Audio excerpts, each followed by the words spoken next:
Welcome back to Punch Drunk Nerd, the podcast where two friends, two amigos, come together to talk about nerd shit. It's me, Luis Gonzalez, and with me is Miguel Sanchez. Sometimes they call him Sigma Sanchez. And yes, typically we have a third guest with us at Ball, but he's on his paternity leave. That's right. Yeah, he just had a baby. He just had a baby, so I asked him yesterday. Yeah, I said, "How long until you come back on the podcast?" He said January. That blew my mind a little bit, but I support him. And then I realized that's 3 months. It's just my time frame. It's normal. Yeah. No, it should be normal is what I'm trying to say. Yeah. I just felt like January was so far away. And then I realized, no, Luis, it's just 3 months. Baby. No, we're about to switch some clocks forward before you know it. Oof. 2025, right? To switch some clocks forward? The year's going to be 2025. No, I'm talking about like the actual time change. It's coming up next month. Yeah. Oh, okay. Well, listen, we're not here to talk about time changes. We're here to talk about nerd shit, okay? You're tuning into this episode because we are going to talk about Joker Folie à Deux. We watched the movie, and we're going to talk about the movie. But of course, before we do all that, we talk about the news here. We want to inform you about what's going on in the entertainment industry, the movie industry, the video game industry, every industry. That's right. Miguel, I'm going to throw these first two to you. Okay. Can you school us a little bit? Yeah, as much as I could tell you. I think right now it's all up in the air. I think it's officially confirmed, but we don't know how it's going to look. Right. You guys hey, Luis. Yes. You like a crossover? I love me a crossover. Are you kidding me? I'm a Marvel fan. There's something about a crossover that's just fun. Okay. Yeah. Man, the internet's been blowing up this week because we got the crossover of all crossovers. Okay. Okay. Think about a show that's been on for damn near 20 years, and think about a show that's been on for 3 seasons. Yeah. You know, but has already made a lasting impact. You know what I'm saying?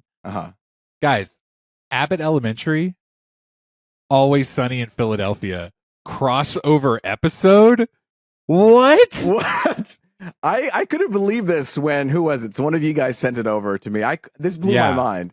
But I guess they both are in Philadelphia. Yeah. So, what's his name? Mac from Always Sunny and Quinta, oh my God, am I messing up her name? Miss Janine from Abbott Elementary. They both tweeted about this last week, and it was like, are they doing a crossover? And then they confirmed it. Abbott Elementary, Always Sunny is having a crossover. She confirmed today that all 5 Sunny cast members are going to have like plots in this episode. It's unreal. Like they're following that Sunny episode plot structure in the Abbott Elementary, which I thought was kind of crazy. I'm gonna tell you something. Obviously, the main theme for this crossover is they're in Philadelphia, right? Yes. And it does seem something that's like kind of like put the city on the map. You know, it's like a really cool vibe. I don't know about you, man. These two shows seem the most opposite ends of the spectrum. Completely so I was telling you about this earlier. They did a crossover with New Girl and Brooklyn Nine-Nine. Remember that? Right. Because those are Fox properties. And you're like, okay, I can kind of see them. They're a little bit different, but they can kind of work, you know? But these are way two different wild flavors. And I don't even know if they're going to do just one episode or 2 different episodes, like with New Girl and Brooklyn Nine-Nine. They had one episode dedicated with New Girl, but it had Brooklyn Nine-Nine. And there was a Brooklyn Nine-Nine episode that had some New Girl elements. They each got their own crossover episode. Yeah, exactly. They got to keep their own voice, as you will. Now, but like, here, is it going to be 1 episode, 2 episodes? Just like one mega episode? I feel like it has to be It's Always Sunny at Abbott, and their characters are just toned down. 100%, right? Because that's really the only way that works. The other way I was thinking about it was like all the teachers going to like the bar and having like they're the same characters but maybe just a little zhuzhed up slightly, because surprisingly in Abbott Elementary, like you do get a lot of their personal lives as teachers, and like there's even a couple dialogues where they're like, well, Janine smokes weed, and she's like, no, but only every day or whatever, and it's okay, like they are kind of, it's a show that could be family friendly, but it's also like we are adults, and so that vibe could transition to Always Sunny, but those Sunny antics are really just like extreme. I imagine like, okay, guys, let's go to a bar that I know it's new or whatever, or like I've heard about it, but it's super old. they go in and as they walk in, or they're all just yelling at each other, Yes. Like, get out of here, Charlie, what are you doing? Da, da, da. Like doing that kind of back and forth. And that's like the tornado the cast would enter into. Yes. I would be down for that. This definitely feels like a late season Always Sunny type move. It seems like they know that they've been on for a very long time and they have to find ways to push those boundaries. FX yes. Abbott Elementary is on ABC, is that right? And FX is owned by Fox, which was now Disney owns Fox. So that's how that works. There it is. I was like, surely there has to be some sort of they're in the same family, yeah. Back office deal. Hey, while we're talking about that New Girl Brooklyn Nine-Nine episode, this is the only like kind of caveat hang up that I have. Okay. I didn't think that New Girl Brooklyn episode, I didn't think either of those episodes were the strongest of those seasons of either show. I agree. And they had so much potential. But if I remember correctly, and correct me if I'm wrong, it's been a long time, but it just was like Jess randomly ran into Nick Peralta for a scene. Yes. And they then were in a car. They like randomly had like a Jess or someone was in the Brooklyn Nine, or maybe Schmidt, and they were busking in the subway, if I remember correctly. Someone was doing that. So I don't know. I don't want a half-assed episode. Like Always Sunny does not feel like a half-assed show. You know what I think? I think there is a chance of this being great because Quinta, right? Yeah, Quinta. Right. She's the writer. She's the showrunner. Brunson. And she's the showrunner. She's the writer. She's the creator. And I feel like she has a good head on her shoulders, and she could totally capture the right tone without devaluing the It's Always Sunny crew. And it just feels like Brooklyn Nine-Nine and New Girl have such big writer rooms, like egos and characters, and so I imagine each of them are trying to pick at each other. That there is almost like a compromise. They're barely trying to give anything to each other. But I feel like the It's Always Sunny crew is a lot more giving, and Quinta's a little bit more like she's a very good writer. Like she can take those voices and integrate them easily. Well, and she's kind of like the hot ticket right now. Like that show really is like the TV show every season that people are consistently talking about. Yeah. With the exception of maybe like The Bear is maybe like an every season thing, but like this is like that harkens back to the old day television style where it's like every week, every season. I saw someone tweet like, these streaming seasons, they come out this year and then 2 years, like House of Dragons, right? It was like 2 years in between. And the internet has really been talking about how Abbott Elementary is like what is consistently giving content. It's giving content. Every single season, like on schedule, because that's what it is. It is that type of TV show. Sorry, I'm rambling here. It's like the night. No, it's like how it used to be. How TV used to be. Exactly. 22 episodes. It's dependable. It's coming from August to May. Yes. Yeah. And I feel like we have slowly become Abbott fans. It was like you and me, Ed came on board. Now we just got to get him to watch The Bear, and we're ready to go. I gotta admit, I gotta catch up on the newer season. I think I am behind. Of which one, Abbott? Yeah. Well, they had a shortened season because of the strike. So it was over pretty quick. So it's a pretty condensed season, but they're ready to go, man. I'm hyped and ready. I don't know when it's coming out, but stay tuned to Punch Drunk Nerd and find out. We'll review it. Out of this world. I tell you, hey, you know what? Hey, Luis, you know what else is going to be out of this fucking world? What? Did you know the big year for us? For us, what is it? Christopher Nolan's Interstellar Yeah. is celebrating a 10th anniversary this year. 10 years of Interstellar. That's a decade. It's a long time. A whole decade, which is barely any time on Miller's Planet. And that's a good we are celebrating here on Earth with the 10th anniversary. They are re-releasing the movie this December. Dude, I am trying to get tickets, and I am ecstatic. Okay? Yeah. I can't remember the last time I saw this movie in theaters. I mean, I watch it maybe 4 times a year at home. So I'm looking forward to that. I mean, maybe that's it. I mean, it is your number one. It is your number one Christopher Nolan film of all time. You said it on the pod. I did recently put it on, and then 2 weeks later put it on again. Like I was like, slaps. I'm here. I'll just watch it again. Fuck it. I don't care. But yeah, the last time I was going to do this, it was at Alamo Draft House, maybe like a year or so ago. But I couldn't go because of somebody's wedding. So I will, I will definitely be making sure to. Well, this one's going to be better. This is going to be IMAX. You know what I mean? You're going to get that pristine, babe. Not like an indie theater. You don't want to see it at a crummy 35 mil that's like crackling. You know, you want pristine IMAX. Yeah, exactly. You want pristine IMAX, bright ass colors, saturated as hell experience. But you know what else is crazy? What? And Ed put this on the doc, even though he's not on the episode, because he was surprised that he is still with us. He's not dead. He was surprised at how excited I was about this. And I have to admit, I am pretty excited. Not only is it my favorite movie coming out for the 10th anniversary, but they are releasing a 4K Ultra HD Collector's Edition. It's going to include a shit ton of stuff. It looks like the movie, some artwork, some posters.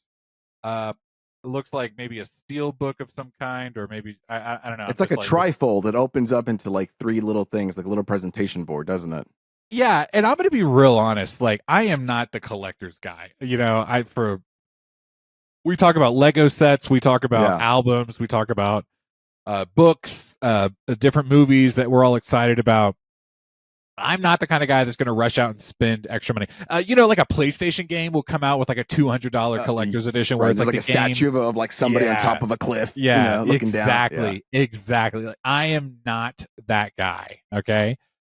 But I saw this thing and I was like, I have to have it. I am that guy. I have to have it. There's some really good behind the features or featurettes, like Science of Interstellar, Inside Interstellar, roundtables. Like that's pretty cool. And what's great is my wife and I enjoy this movie, but I've also gotten my son to watch this movie a couple times, and it's kind of like maybe the most adult movie we've watched together, and it's not super graphic or anything. Yeah. But it is like we sit down, we watch it, and he asks a ton. Have I said this before? He asks a ton of questions.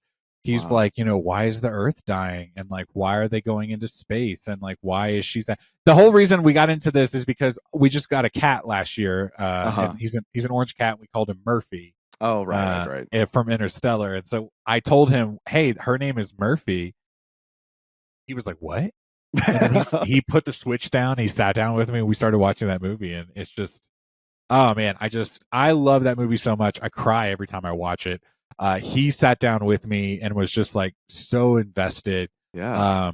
I wanted to see it with my parents, but they're coming in the month before it, so we're just going to watch it on at home.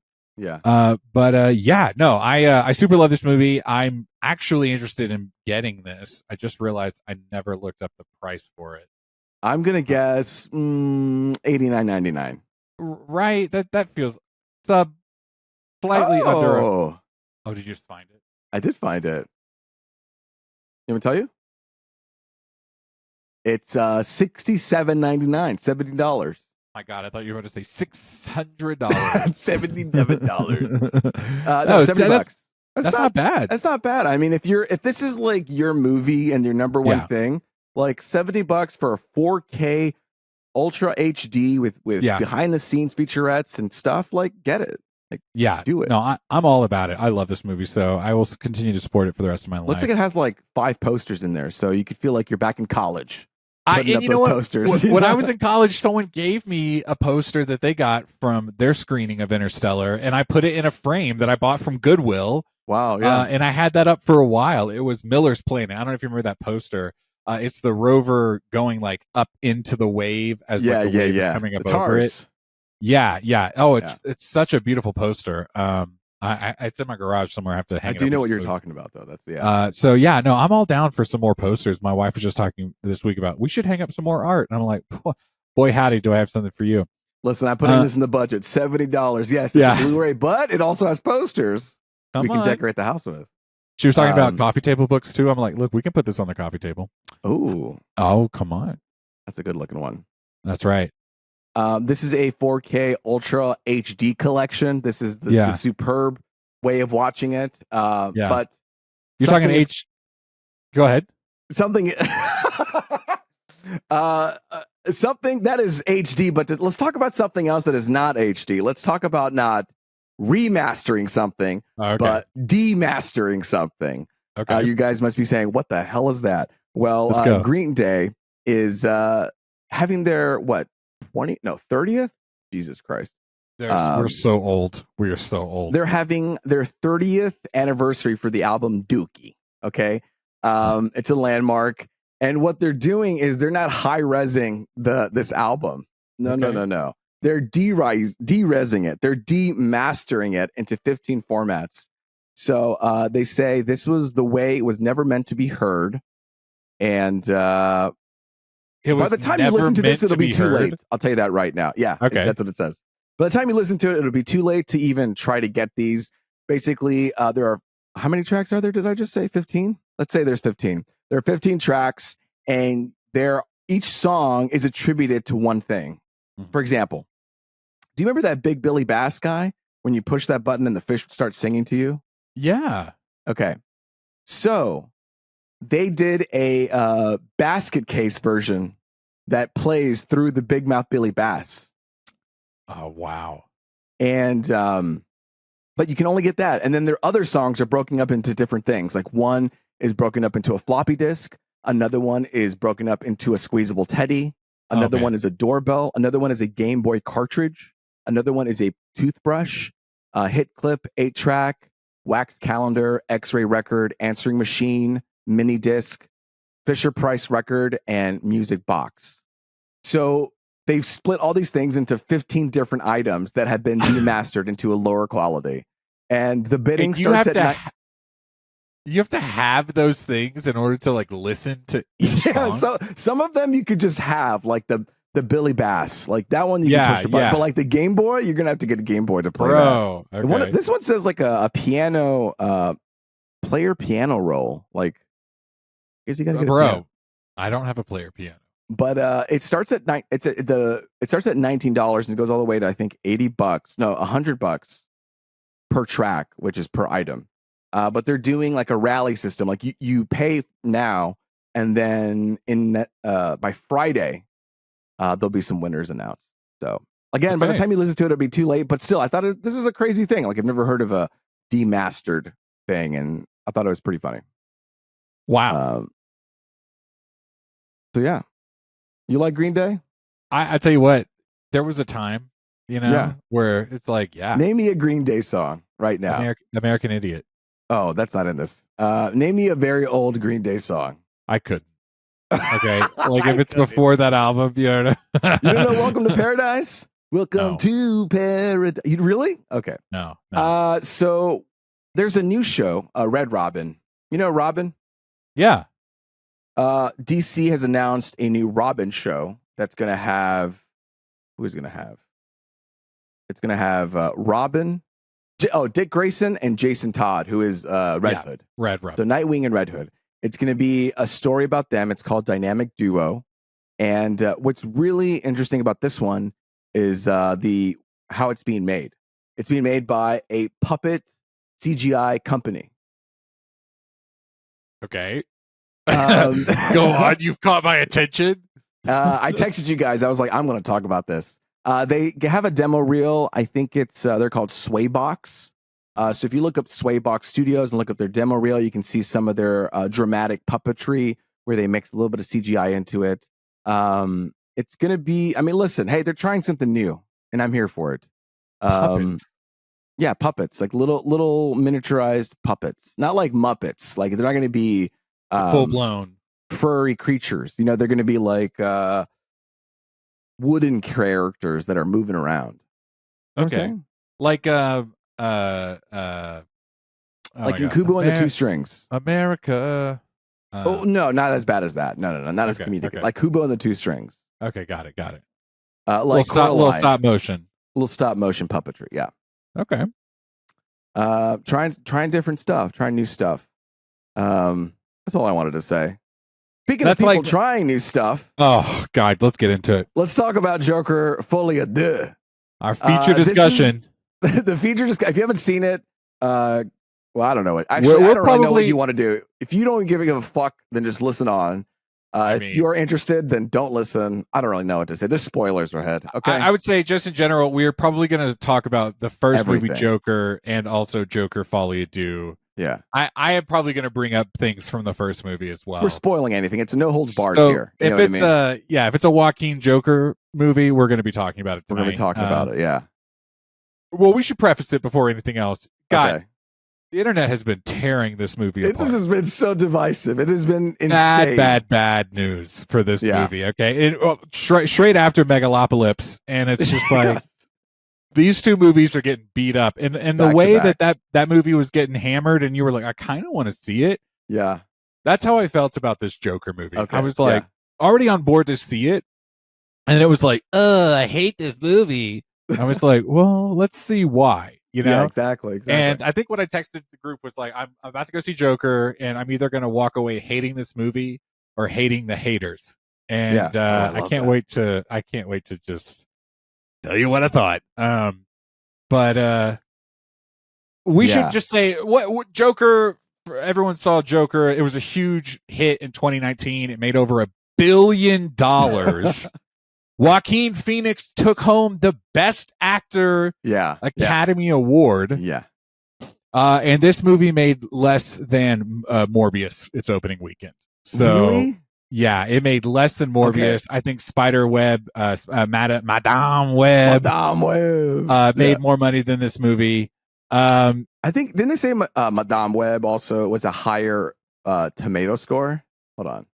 I think so. It is. I think they said this was the lowest tomato audience and critic score.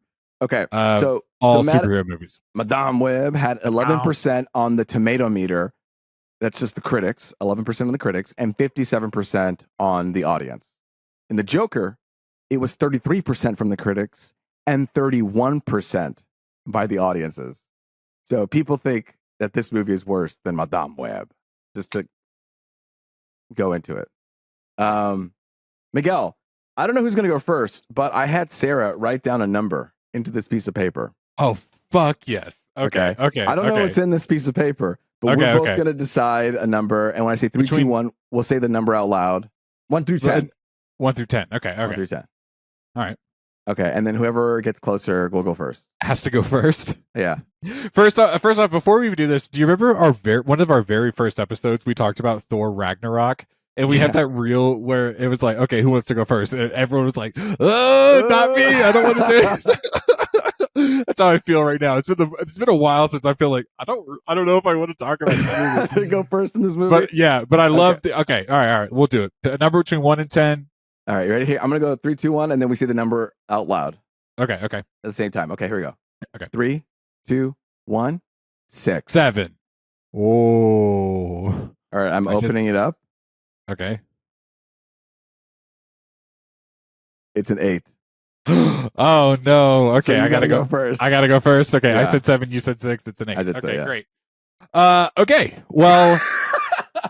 I am excited to talk about this because I can't quite read your vibe on it. Yeah. I will preface just to one more time before I start my whatever.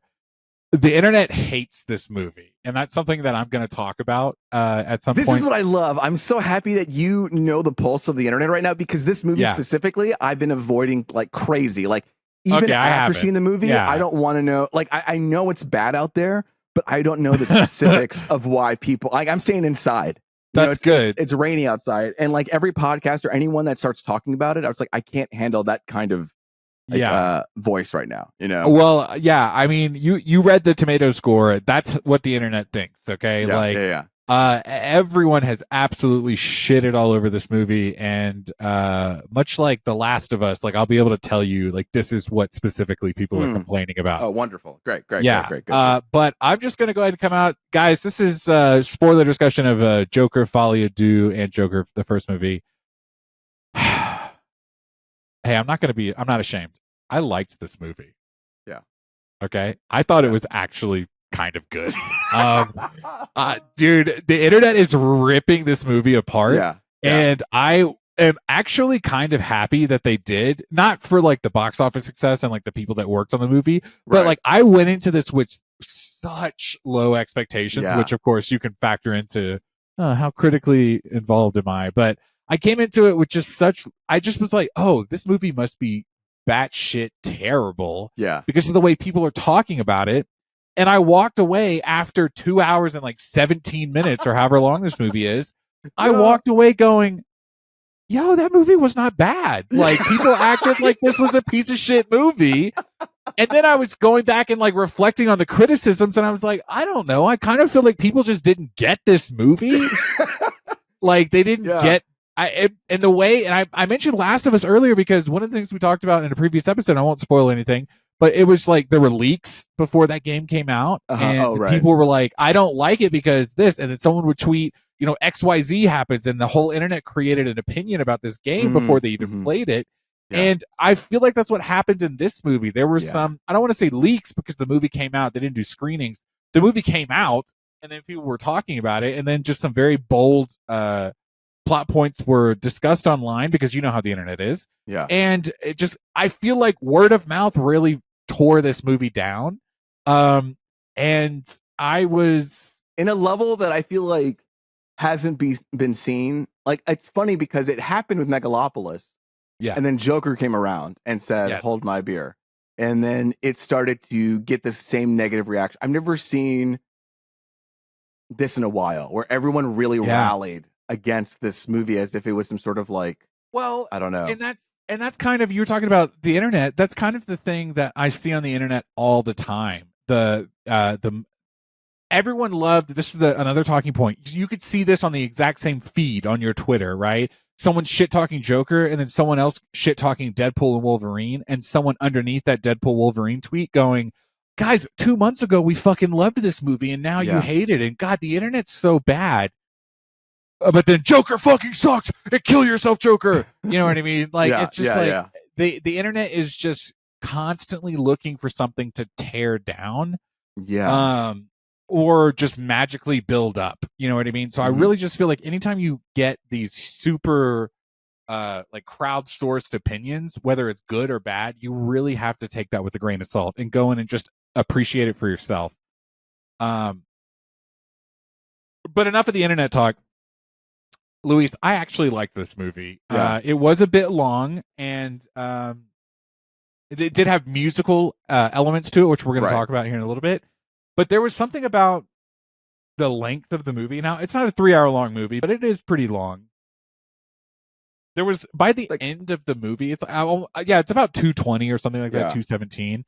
By the end of the movie, I started to get kind of tired. I was like, man, I just really need this to be done soon. And then I found myself realizing that might have been the point. Like, not of the whole movie, but by the end of it, there's certain characters that are exhausted, and I felt the same way. And then I started thinking, this might be purposeful. You know what I mean? Yes. I don't know if the director of the Hangover movies was 100% trying to do everything, but it landed in a way that I seem to resonate with. And then the way that Arthur felt by the end of the movie, I just kind of find myself not relating to him, but understanding him more. And he's not a good person. He did bad things. But he is a character that had, from the first to the second movies, had bad things happen to him. Yeah. And I think we talked about that as a theme last week in Anatomy of a Fall. No, what was it? Civil War? No, I can't remember. We talked about that for something last week. Where it's just like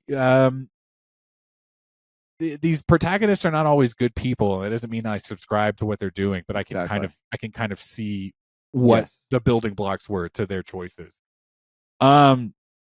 You know us, we always talk about the movie in general broad strokes at first, and then we dive in. So let me quit rambling about the you're like, get more specific. Let me hear your general thoughts first, then we can get into it. I was also super concerned about what you were going to think, because it was going to just kind of determine the whole podcast, and I was readying my body for it. I was like, all right, relax, here we go. Okay. So the movie starts, and then I literally put my arms back, and I turned to Sarah. I'm like, all right, let's see what all the fuss is about, you know? And then as the movie goes on, we get to the end, we walk out of it in silence, and then we turn to each other. We're like, I kind of liked it. And she's like, I liked it too. It's like, yeah, what's the problem here? Like, why are people hating on this movie? Yes. I don't get, I mean, listen, it feels like it just yes ands what happens in the other movie. Yes, absolutely. Just, like, why nothing seems out of ordinary. Like, everything happens back to, like, as the movie progresses, I'm like, oh, I'm not sure what's going to happen, which I love. It's a problematic protagonist, which I love. And then it just keeps like, oh, okay, that makes sense. Oh, that makes sense. Oh, the music, that makes sense. Oh, this, okay. So I got to actually see it like unveil itself, reveal itself to me as a movie. You know, I got to witness that as a viewer, and it was slowly unraveling in it. And I felt like taken care of as an audience member as it was presenting to it. I was like, I understand what's happening here. And it's actually, by the end of it, I was like, oh, this is kind of additive to the first movie, a movie that I didn't think it needed a sequel. By the end of it, he comes around and he's like, oh, I don't need Joker anymore. But it's become so much more bigger than that, that this story about liberation and a man who wants to break free, it was done in a bad place. Like, he killed 6 people. And one, it did made him feel free and no more like a shithead. Everyone started paying attention to him, which is fine. But then it created this whole fantasy and an uprising, and people started seeing him as this icon and legend that outgrew him to the point that led to his demise. You know what I mean? When he denied the Joker, those followers felt betrayed. And it almost like they weren't following Arthur, they were following this icon. And then he was trying to liberate himself from being belittled. And guess what? His actions of quote unquote liberations belittled the one person that he liked, which was Puddles. Puddles even mentions it in the trial. He's like, I've never felt so small until that happened in that day. The moment where he rose as a character is the moment he fell down. And so it was like something that Joker was trying to escape. And he put that on Puddles. And so it's just like, how can you, this all makes sense to me, you know? And the fact, and it was all in a courtroom and stuff. It's like, I'm okay with that. I'm okay to like take a chance here. I'm okay to just try something new in this world, you know? Like, I didn't know what was going on. I don't need him out in the streets again. Like, oh, I'm fine with it. I can go into it more. I have a whole doc about this thing, but I'm ready. I'm ready to talk. I definitely, it was late in the movie, but I took a couple of notes because there were some really poignant lines that stood out to me.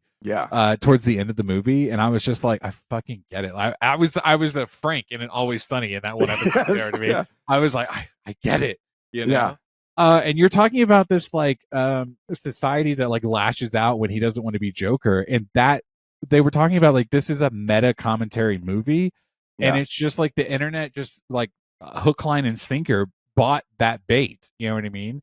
Like, oh, he's not who I want him to be. Oh my God, the audience is basically doing what the movie is talking about. Yes, you know what I mean? Yes, like, everyone's following into the FOLIE A DEUX of the whole situation. Like, I saw a tweet, several tweets that was just like, well, if you're in the same vein as we talked about The Last of Us last week, the new show, the new season coming out, is people being like, well, if you're going to call the movie Joker, he should be Joker, is essentially what they were saying. And they were like, because Todd Phillips came out this week and was like, well, you know, he's not the Joker, he's Arthur Fleck. And it's like this like persona that's been put upon him. That's very daring for him to put it out there, because for these simple, like, for people who can tweet out in a few sentences, like, I understand what he's trying to say, but that, well, I was talking to someone earlier to that statement. You know? Exactly. I was talking to someone earlier, and I was like, the internet really misconstrued what he was trying to say, because they just immediately were like, no, if you're gonna, you know, why take these beloved properties and make them someone different? Just call them something else.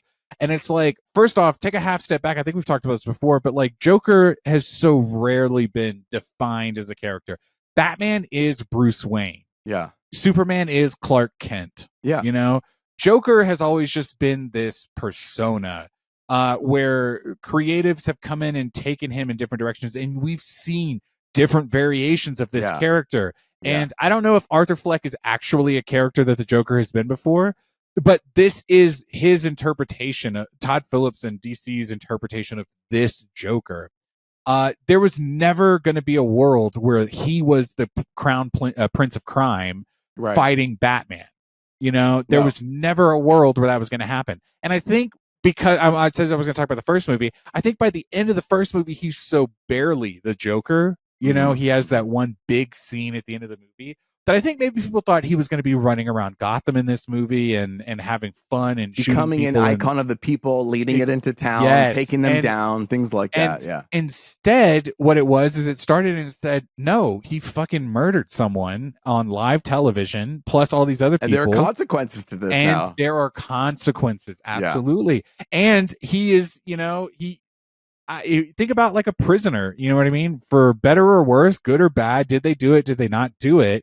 A prisoner is in prison and they are like brought down to their core. They are brought down to this like sub-level human, because that's what prison is, right? Like we pretend like it's this rehabilitation, but it's not. It's people being bad and kind of living in this world of bad. And even worse, he's in this like psychiatric version of prison. Mm-hmm. And there was never a chance where Arthur Fleck was going to be rehabilitated. There was never a chance where he was going to get the chance to actually be this Joker that we wanted him to be. He is this just like unfortunate character. It's a tragedy. It's a tragedy. Yeah, exactly. I mean, and you know what? I didn't mind. I guess I liked the challenge concept of it all. It's like, we're going to do this. Okay.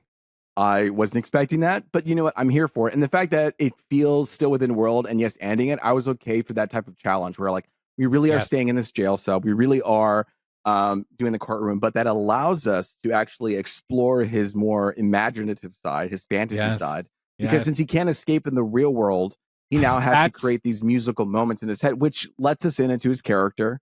But that's different from what people want him running around. Like, it is a different movie. And you know what? I applaud it for being a different movie than the first one. Well, like, give me something a little different. But yeah. You're also saying it yes anded itself. In the whole first movie, we're at the end of the movie, we're faced with the idea that a lot of those scenes were imagined. He imagined them, Right. These characters were not actually in the hospital room with him. These characters were not actually interacting with him. Yeah. He was envisioning himself into this world and pretending. He even has that scene where he like pretends to have the conversation with Murray in his living room. Yeah. You know what I mean? Like, he pretends he's in a talk show, and we see that real world imagination. You know what I mean? Like, where we have to kind of pretend with him. But in this movie, they said, let's crank it up. And then these musical numbers, which are kind of not quite numbers, right? Like, they're very like, not fully cooked, but which I'm okay with too, because it's like we usually see that type. It's like, oh, I've never seen this middle raw kind of musical, kind of not moment, and then sometimes it is, yeah, yes. I'm fine with it. Like, I'm fine with a person challenging me a little bit on something. It's not like the cinematography was great, the performances were great, like the production design, like the music, like you can't say that all of those arts are completely like thrown away when you compare it to some of these other superhero movies that we've talked about. Exactly. Like, people are putting into effort, and I want to talk about this one thing that I really wanted to talk about was color. Color is a huge part of this movie, and there are two important colors in this movie. There's blue and there's yellow. Blue stands for oppression, and yellow is freedom. And so, right when the movie starts, you enter in and you feel this blue that's just powering over him. Yeah. And then when he meets Harley, everything lights up literally the next day and it becomes yellow. And there are moments when he's in the courtroom, the camera is blue. The jury that walks in, they have blue name tags. The guards everywhere around the place is blue. And then whenever he finds himself liberated as a Joker, the sun beams through. You know what I mean? The moment when everybody was saying, "Oh, let the Saints go marching in," or that. When everybody starts singing, they're like, lights on, lights on. The lights turn on bright yellow because there was a sense of liberation, And when the fire scene happened with Harley, when she lit the whole thing on it was yellow light.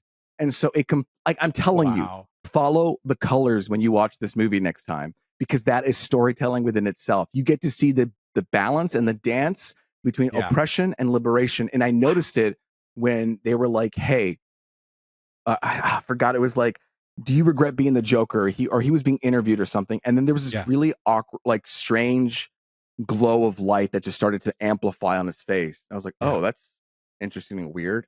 And then as you go on, you start noticing, like, you know, when he starts feeling good, it's yellow. And when it starts feeling depressing, it's blue. And it's just like someone is thinking here. Someone is trying and someone is attempting to do something. This is like just for us, but I'm always so impressed when you talk about these things after a first viewing, because it's so rare that like on one viewing I pick up on anything at all. I'm always just like, let me just take it all in and really like digest it afterwards. And it's just like I never would have thought about those colors. I don't do it all the time. You know, like sometimes I watch a movie and I'm like, and someone asks me, what do you think? And I'm like, I don't know, like give me time to digest. But for this one, I guess I just clicked, like I got the intentions of this movie. You know, that early shot where he's walking through the rain and they all bring up the umbrellas. Those are different colors. Are they blue and yellow? Is that what those colors are? It's a blue world, but it's like red, yellow. Actually, that's a really good question. I'm interested to review those because I feel like Harley was the red sometimes. That would come in as a special accent. Oh yeah. But I think that was so early on in the movie, I didn't catch on to the color theory yet. This is just definitely one of those movies that it bears repeating. Like, watch it one more time, even if you're not sure about it. But even if you do want to catch all these things, like there's so much happening, because I never would have picked up on any of that the first time around. I was really paying attention to dialogue and action. Yeah. And actually, while we're talking about dialogue, I did have a criticism about this movie. Every line of dialogue was bullshit. No, I just you're not going to believe this, but I saw it in Dolby. Okay, and we're Dolby fans here now, and that's because of you. You put us onto it. Thank you. But there were actually some lines of dialogue, and I think it might have been some of the like singing, the musical moments, but there were a couple of like just speaking moments where I just could not pick up what they were saying. And that doesn't normally happen. Like the last time I can remember that vividly happening was the Dark Knight Rises with Bane. The first time I saw him speak, I was like, I did not catch anything that you just said. Yeah. And there were definitely a couple of lines where I was like unsure, and I think it was part of the musical things too. So for me, there were moments during the musical stuff where I was like, they're not fully committing to like this big, huge musical number. And I also can't quite hear. Yeah. So I was kind of checking out, and what I did was like I just like kind of shifted to a down gear. You know, I was like, let me just like feel the vibe. Like if you're seeing an Italian opera and you don't understand the language, you know, like let me just kind of sit back and just like take it in what I'm supposed to feel and see what I get from these scenes. And so even when I was having moments where I was like, oh, I don't quite understand, I was trying to just like digest it, and I was having a good time doing that too. Yeah. But this movie, as much as it ands itself, it also takes some big, bold choices. Talk about it. And really just kind of tells you, the audience, to like not only buckle up, but maybe set yourself free from what you think this movie is going to be. I will say another movie that did that. I mean, and this is another movie that the internet fucking hates. This is a totally different vibe. But Rian Johnson's The Last Jedi, you know what I mean? Like, there's literally a line in the trailer for that movie where Luke Skywalker says, this is not going to go the way you think. Yeah. And I think sometimes we need to be challenged like that in these movies. Like, I want Joker to come out and be Joker and fight Batman, but maybe that's not what I need from this story. Why can't I explore this theme of oppression and liberation through the lens of DC? Exactly. I'm a comic book fan, right? Exactly. So I like to explore those themes in this way. Like, yes, it could be, of course, someone else could do it. Of course, we could do all these things, but why can't we do that? Well, and just get this particular flavor of depression, you know? Yeah. I mean, there are people out there that struggle with mental illness, and I did see some criticisms like, you know, he should have consulted more, this and that. But here's the thing. I think that the internet, we've talked about this so much in previous episodes, but like the internet has become like a microphone for these like micro voices, you know? Damn, that's well said. Bro, lately. And it's just that everyone thinks, and I'm a part of this as well. Like sometimes I have strong opinions, but like everyone thinks that, you know, this is how it should be. Yeah. We were talking in the last week or so, I think, on the internet, where people, some studios are talking about having like focus groups with like super big nerd fans to kind of like dictate the way stories go. And it's just like, I don't think that's the audience's job is not to tell the story. My job as an audience member is to experience the story. And creatives are out there. Now, if I want to be a creative, I will work to that spot and make my own creative thing. Yeah. And then I can have control over something, and then I can make it the way I want it to be. But as an audience member, buying my ticket and sitting in the seat, I shouldn't be able to get on the internet and go, this movie was terrible, and I would have done this. Mm-hmm. Part of my job is just to simply ingest the movie, and if I don't like it, I can be critical of it, but not to go like I mean, that's kind of hard because we do a podcast where sometimes we do like we rewrite things. So we are a part of the problem sometimes, but I'm really coming to terms with this sense of like my job as an audience member is to watch, and to be provoked into feeling things that I might not want to feel, and to process them in the days afterwards. And I feel like with the internet, sometimes it's just such a knee-jerk, quick reaction that we have to talk about it right now. And it's like sometimes I just want to like step away and think for a minute. Yeah. Which I think this movie would have benefited in hindsight. So I keep going back to the internet, so I keep going on these tangents. No, but I think it's relevant for something like this because this is a pivotal moment in our culture, I feel. Yeah. With just people rallying for something or against something, specifically with movies now, and making it into a cause. We're like, all right, everybody, let's get together and downvote this thing. Or, all right, everybody, let's get together and upvote this thing. And it just kind of makes the reviews not real anymore. Skewed. It's skewed. We talked about this last year in one of our mini episodes. Just like, what does the Rotten Tomato score mean? At this point, for me, like after experience, it means nothing. Like it means nothing. I was talking to Eric, who was on the podcast a couple episodes ago, and we were talking about The Penguin because the new episode came out this week, and then he asked me, "Hey, have you seen Joker yet?" And I said, "Yeah." And I'm not trying to, because we're going to talk about it on the podcast. I'm not trying to spoil it, but I kind of liked it. And he came back very surprised that I did, and then that just kind of prompted me to be like, "Hey," because he was like, "I don't think I'm going to see it," and I was like, "Well, listen, if you don't want to see it, that's fine." But I just felt this one type of way from the internet, and if I didn't have my podcast, like I probably wouldn't go see this movie. But I'm glad I did because it really made me think a different way about this product. Yeah. And like, don't listen to this. And then he was like, "Oh," and we talked about a few different points, and he was like, "Well, now I'm kind of thinking about going and seeing it." And it's like, like, I mean, I understand. Like, this is a challenging movie. Like, I understand people who don't want to be challenged, so they may not like it. And I can imagine people who just critically like, well, it's not my taste and I don't appreciate this kind of style. And that's understandable. But the fact that it's all the way down to 31% to the 30s is kind of seems a little ridiculous to me. Yeah.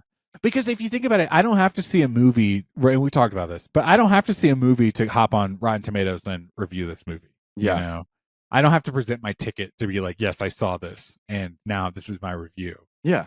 Same with Letterboxd. I just hop on, I sign on. Not that there's anything wrong with these platforms, but it's more so just like there is no regulation or whatever, like to say like, did you see this movie, or are you just coming on and going, "Oh, I heard it was bad"? So and it's just the same thing that happened in the past. It's just like the algorithm picks up clickbait or really common engaging comments, and it lifts it up in viewership. And the app sees like, "Hey, this comment is getting a lot of attraction. Let's bring more of that into other people's inboxes and attention." And then that starts forming people's opinions, and then everybody starts creating this folie a deux, a shared delusion, Okay, so I feel like I feel like I don't want to bog it down by us being overly critical about the criticism. But also, I did want to. Go ahead. So no. I'm curious because I wanted to know what were the main things that people on the internet were saying. Can I tell you? Yes. Okay. I want to know. Okay. I love that you come to me for this. Okay, because I'm like ready to go. Okay. And it's funny because Eric was also talking to me about this as well. He asked a really good question. Like, do you think the musical aspect played into it? So I've said so much, but much like The Last of Us, when we talked about The Last of Us, there was a spoiler where so-and-so met their demise, And I was like, I didn't really understand how people didn't get that, because it seemed like they were telling you in the marketing, this is what's happening. Yeah. Same with this movie. They told us very early on, oh, Todd Phillips is doing Joker 2. Joaquin Phoenix is coming back. Lady Gaga's coming here. And it's a musical. Yeah. They used the phrase musical. And so the first criticism was people didn't know that there was a musical element to this movie. And some of the tweets that I was seeing was like, I watched people like get up at every musical number, quote unquote. Yeah. More and more people would start leaving.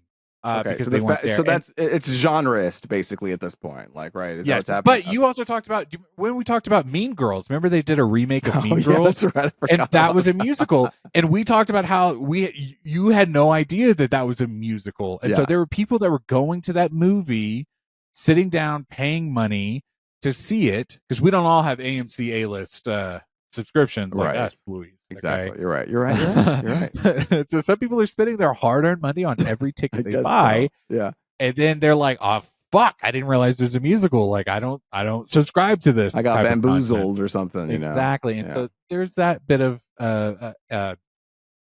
animosity towards the movie. But then, in the way that I talked about The Last of Us and about game players being like, "Well, if you're not going to adapt it perfectly, if you're not going to commit to this, then why even do it?" Then there were people saying that they didn't commit fully to the musical element. And so some of these songs, it's not like they were big Broadway musical numbers. And therefore, you're not committing to this. You're not committing to the crime.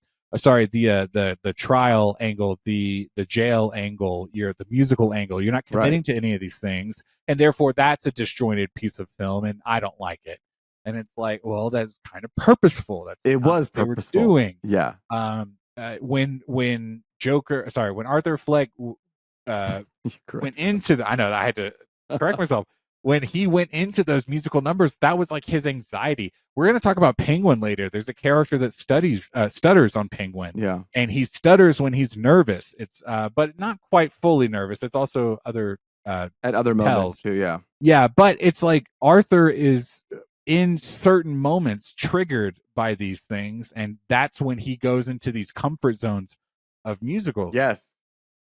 I want to say it was WandaVision. Was that it? Where Wanda, as children, her and what's his name, her brother, they would watch those old style TV shows, and that's why, and her traumatic moment, her brain clicked into this like old timey TV show format.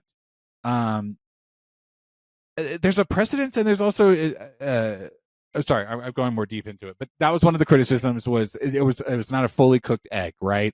They're not committing. Oh my god, moments. That's so crazy! It is probably it's very cooked, but it's cooked particularly to the pace. It's painted that way on purpose. You know what I mean? Yes. Like,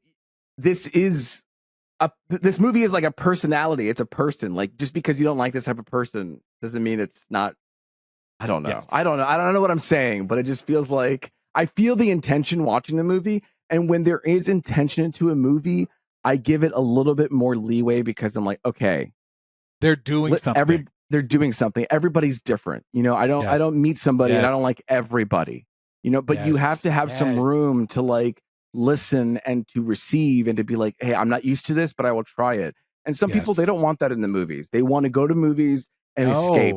And I understand that, because sometimes after a long day at home, I want to watch not, compelling TV. I want to watch trash. Yeah. Yeah. And so like, first off, such a post-COVID thing to say. After a long day at home, I just want to sit down.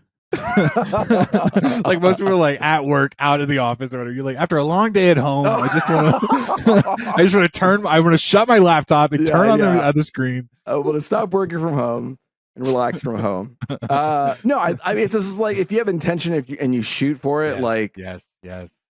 I mean, I'm also watching Megalopolis tomorrow, so I don't even know what to expect with that one, but we'll see if I feel the same way about same mentality goes into the Megalopolis as well. That'll challenge me. And to that argument, I do understand like you wanting to see that movie, because the criticism is so bad in that it's like makes you curious. Yeah. But also it makes you more open, right? Like, let me sit down because I walked into it going the Joker movie. I walked into it going, I was waiting for this is going to be trip. dog shit awful, and I'm going to walk away going, fuck, that was the worst movie I ever saw. Yes, yeah. I would have at least gone, oh, okay, the internet was right in this moment, which sometimes the internet can be, but I never felt that way. Let me keep going on the internet criticisms, if you don't mind. One of the other things we talked about in previous shows, I'm going to keep talking about The Last of Us, was leaks. When a leak happened, and this is true for any content that comes out, that gets a leak before it comes out, the leak is a very broad strokes, just plain on the paper type leak. It says this person does this thing with this outcome. Right. And then the internet eats that up and digests it and goes, that's bad or that's great. You know, they walk away from it and they create whatever opinion they want to off this bare bones leak. Yeah. But when you actually see the content and you see the context of that leak, it becomes this full picture. So the spoilers for this movie, we've been spoiling this movie, but this is a legit, like, full-blown spoiler for the movie. But at the end of the movie, Arthur is stabbed by another inmate at Arkham. Yeah. And that's when you realize, I mean, oh my God, it's a fucking metaphor or whatever. It's very like symbolic of what they're doing. They kill Arthur Fleck, and the person that kills him becomes the Joker. Yes. You see him in the background, in a blurry background. He gives a bit of a cackle, and he slices his cheeks open. And he's of the age that is potential that he will grow up and fight Batman. Yeah. He is the Joker. Yeah. The Joker. The okay? Joker. Right. So I'm going to talk about that in a second. But he becomes the Joker. And so that was one of the things that people were like, you're not going to believe it. But at the end of the movie, they go, actually, this is the Joker. That was how the tweet was presented. And it was just like, I mean, that's just insane. That's like, just not how it was presented at all. At all. Yeah. And that is after literally the whole first movie is him being kicked down until he finally rises up. And this whole second movie kicks him down even further. Dude. And he literally ends the movie on the floor bleeding out. Yeah, and the last movie, it ends with him like looking up, smiling, free. I mean, obviously evil, but free. Yes. And then you go into this one, because we just saw that movie recently, right? So that feeling of that is still with us. Then you watch this movie and it's like, fuck, he's back down to nothing again, you know? And then he works his way up. He realizes who he is. And in the end, that fucking bit him in the ass and he got stabbed in the front. Because he didn't live up to what other people wanted him to be. It's almost like how this movie is. This movie didn't live up to what other people wanted it to be. I mean, it just, I just felt like, how do you not understand what they're trying to say? And the message I was trying to convey to Eric on the text message was like, if you walk away from this movie hating this movie, I'm not gonna tell you that you're wrong. Exactly. The criticisms are there for sure, but absolutely. Yeah. But like, do not just go into it going, well, I heard it was awful, so I'm not even going to bother seeing it. Like, go see it and create your own opinion, because I never once looked up at the screen going, what the fuck are they doing? I know. Dude, I was never waiting felt for that moment, and I was like, okay, Go on. And there were moments that I was just like, I felt what was happening on the screen. You talk about the Puddles thing. And that's so interesting because his moment in the first movie is so just ripping, you know? And when Puddles comes in, I'm literally like, did he just leave the front door of that first movie and just walk into the second? Here? Because his body language was the same. And I was just like, and what's shocked. great is they use that as a moment to be like, that's very purposeful. I want you as the audience to connect in this moment, because in the first movie, do you remember he's relating to Arthur? He's friendly to Arthur. Yes. Arthur kills the guy while Puddles is in the room, and he's terrified, and he goes to reach for the lock, and he can't reach it, and he's like jumping and jumping. Yeah. And Arthur comes up as this like half Joker, right? After he's just murdered, he comes up and he lets him out, and he says something like, "You're always good to me." He lets him out, and it's such a kind voice. It's like, "Bye bye" or something. I don't know. That's not what he says, but just but you understand the vibe. Yeah. And in that moment, I was terrified because it was like, is he gonna snap in this moment and go, you know what, you do need to die because you can't see this, you can't be here. But that's not how he reacted, because he was always kind to Arthur. And I always liked you. You know what I mean? Yeah. Like, of course I wouldn't hurt you. And then in this movie, he is starting to become Joker again, and he's trying to kind of decide, like, am I going to be this? Like, I fired my lawyer. I'm going to represent myself. Like, I can actually get out of this. And Puddles comes in and he thinks he's going to like manipulate the situation. But really what happens is Arthur gets a reality check and he goes, oh, fuck. Like, this is fucked up. Like, this is the kindest person to me. And he's over here talking about how I never felt so small and I was so scared because of you.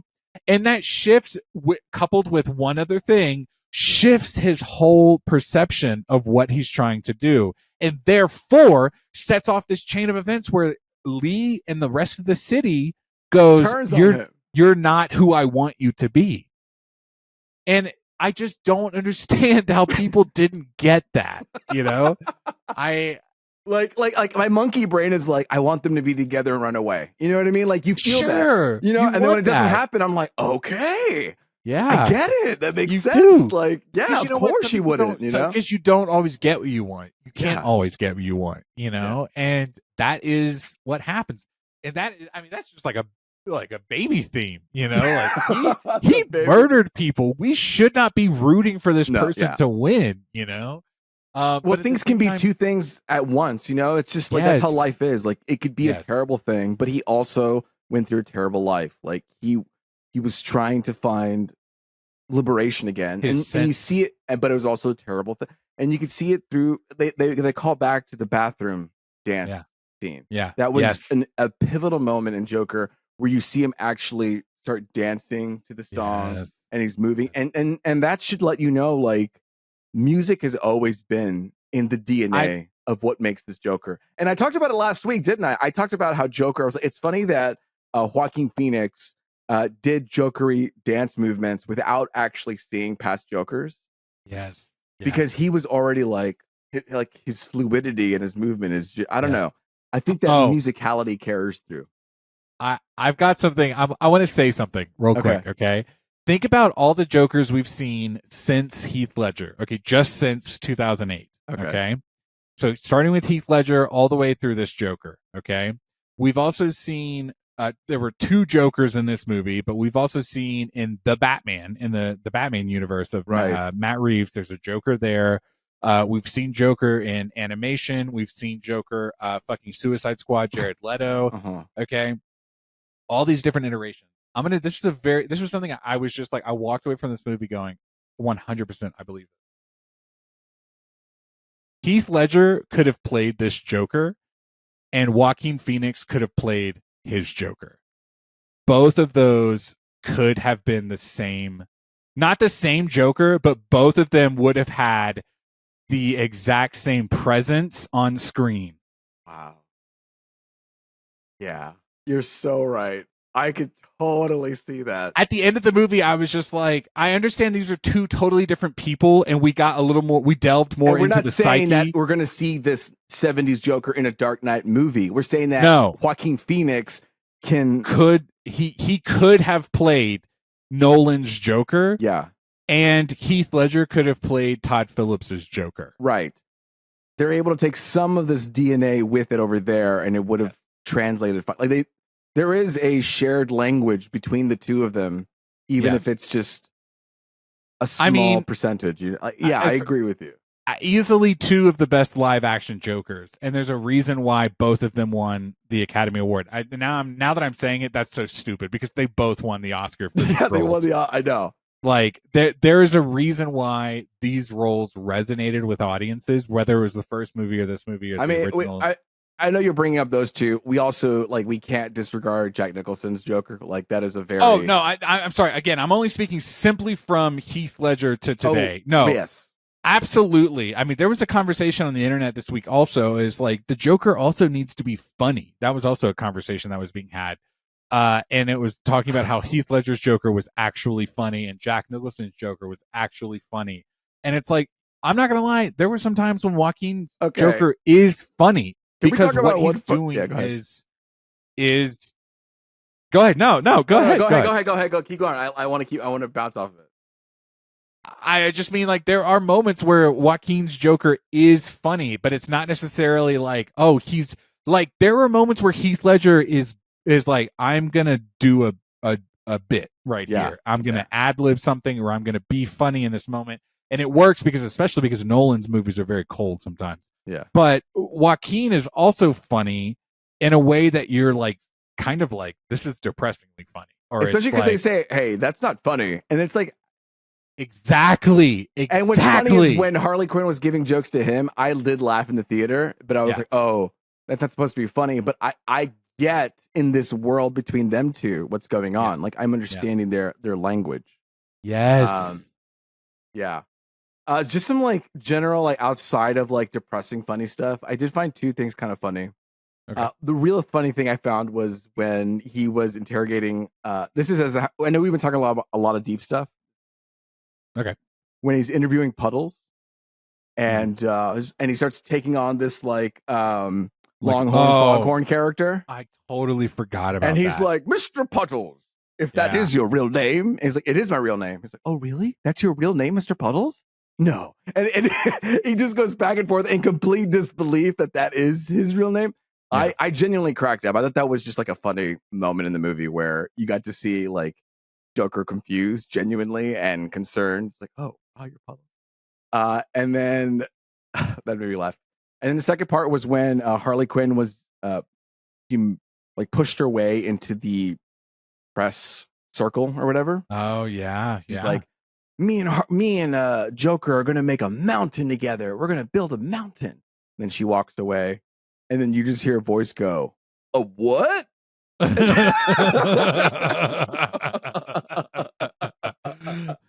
And me and Sarah just looked at each other, started laughing about it. It's like, honestly, you're true. What are you talking about? But what? But the way they performed it, like a what? to the thing was very good. So, and then another thing I wanted to comment was Harvey Dent was in this movie. We talked Harvey Dent. Okay. Yeah, let's get into Harvey. Okay, all right. I want to talk about this. And we haven't really talked about Lady Gaga as well, and I want to get to that in a second too. But let's talk about Harvey Dent for a second. Okay, this is a movie that is so it's doing two things at once. It wants to be outside of the main storyline, but it also wants to be in the main storyline. Yeah. In the first movie, he meets Bruce Wayne. He meets Alfred. He meets Thomas Wayne, right? They get murdered at the end of the movie, right? And this one... Wait, what? Who gets murdered at the end of the movie? The Waynes. Don't they get murdered? Thomas Wayne? At the end of Joker? Don't they? Oh, yes, they do. Sorry, you're right. I'm sorry. It's been a while since I've seen the movie. Right. I'm pretty sure they get... It's the alley scene. You're right. I remember being shocked by that. I was like, oh, wow, we're really showing that in this Joker movie. They're doing it. Yeah. And in this one, they're like, oh, and Harvey Dent's in it. Okay. Yeah. Now, so I stepped back for a second. I was like, okay, well, this Joker's too old. Bruce Wayne was so young in the first movie. Like, this and Harvey Dent looks so young. He looks like he was like just fresh out of law school. Maybe his like first or second real big case. Yeah. And he's over there being a lawyer, and you're like, I kind of appreciate that they brought him in here, and they're just gonna have him be Harvey Dent. You know what I mean? But then at the end of the movie, there's this huge explosion, and which took me by surprise. It's a car bomb outside of the jury, and Joker escapes. Yeah, and then you get this one shot of Harvey Dent sitting on the ground screaming or whatever, and he's got this burnt face, half of a face, and it's like, fuck, that's he's already Two-Faced. Like, yeah. Aaron Eckhart was barely Two-Faced at the end of The Dark Knight. You know what I mean? This guy wins that award by barely more of Two-Faced. Batman is not even a huge grown man yet. You know what I mean? He's already Two-Faced. Yeah. So I was really surprised that they pushed it to that limit for that. But in the way, like I said, they were dancing between this, like, we're in the universe, we're not in the universe. Yeah. And I just kind of bought into those moments. Like, in the same way that we're going to talk about Penguin later, if they eventually in this season talk about, if they even, every episode I watch about Penguin, I'm like, say Batman just once, you know what I mean? Like, just mention him one time, and I'll be like, yes, okay, we're in the same universe. And that's kind of how I felt when he burnt on half his face, Harvey. Yeah. I was like, yeah, I can't believe that. I know. We're in it. Yeah. No, I couldn't believe. How did you feel about that when you saw it? I think I felt the same way when I saw Bruce Wayne. I was like, oh my God, they're actually doing this? Wow, they're doing it. Awesome. Yeah. Whoa, that's weird. They're doing it. Like it was this oscillating feeling of the two. I mean, yeah, it's weird because it feels like they want to separate themselves from the comics so much, but then they're like, no, we'll throw you a couple bones or two. But we're in the universe. We're in the separate universe. Yeah, you know? Yeah. I mean, yeah, it was still cool to see it happen. I mean, it's funny because you're basically following Arthur out of the room, and then the camera does this. Like it basically pans to the left for a little bit and then goes back to Arthur. It's like, just to let you know, he's he got fucked up. He got fucked up. Anyway, back to him. Yeah. Harvey Dent, a character from obviously Batman, but Lady Gaga. I mean, Harley Quinn. Think about Lady Gaga. Let's talk about her a little bit.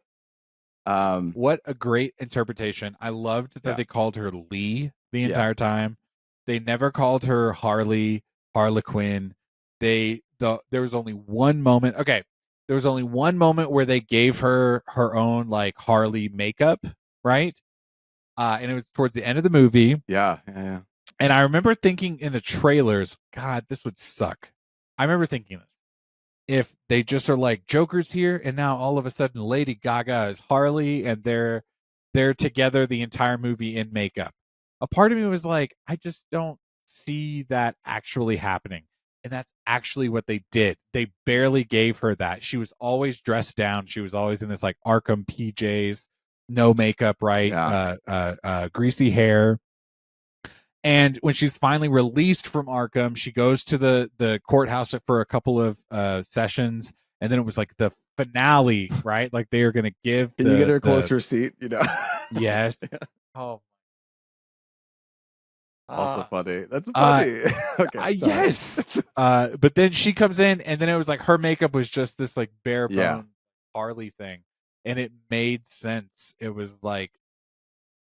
The criticism for Lady Gaga's character is that they just underutilized her, and I just never felt that. I just thought like someone put it into terms on the internet where they were like, she's this like spoiled rich kid who has, which was kind of like a tough thing to swallow because she is dealing with some sort of mental illness, right? Like she is kind of going through her own thing, but she is like the personified manipulation of the city, right? Of everyone that's like putting this thing on Joker. 1000%. She is like coming into Arkham, and she sees him, and she's like the match, right? She's like what tries to set him aflame again. Yes, 1000%.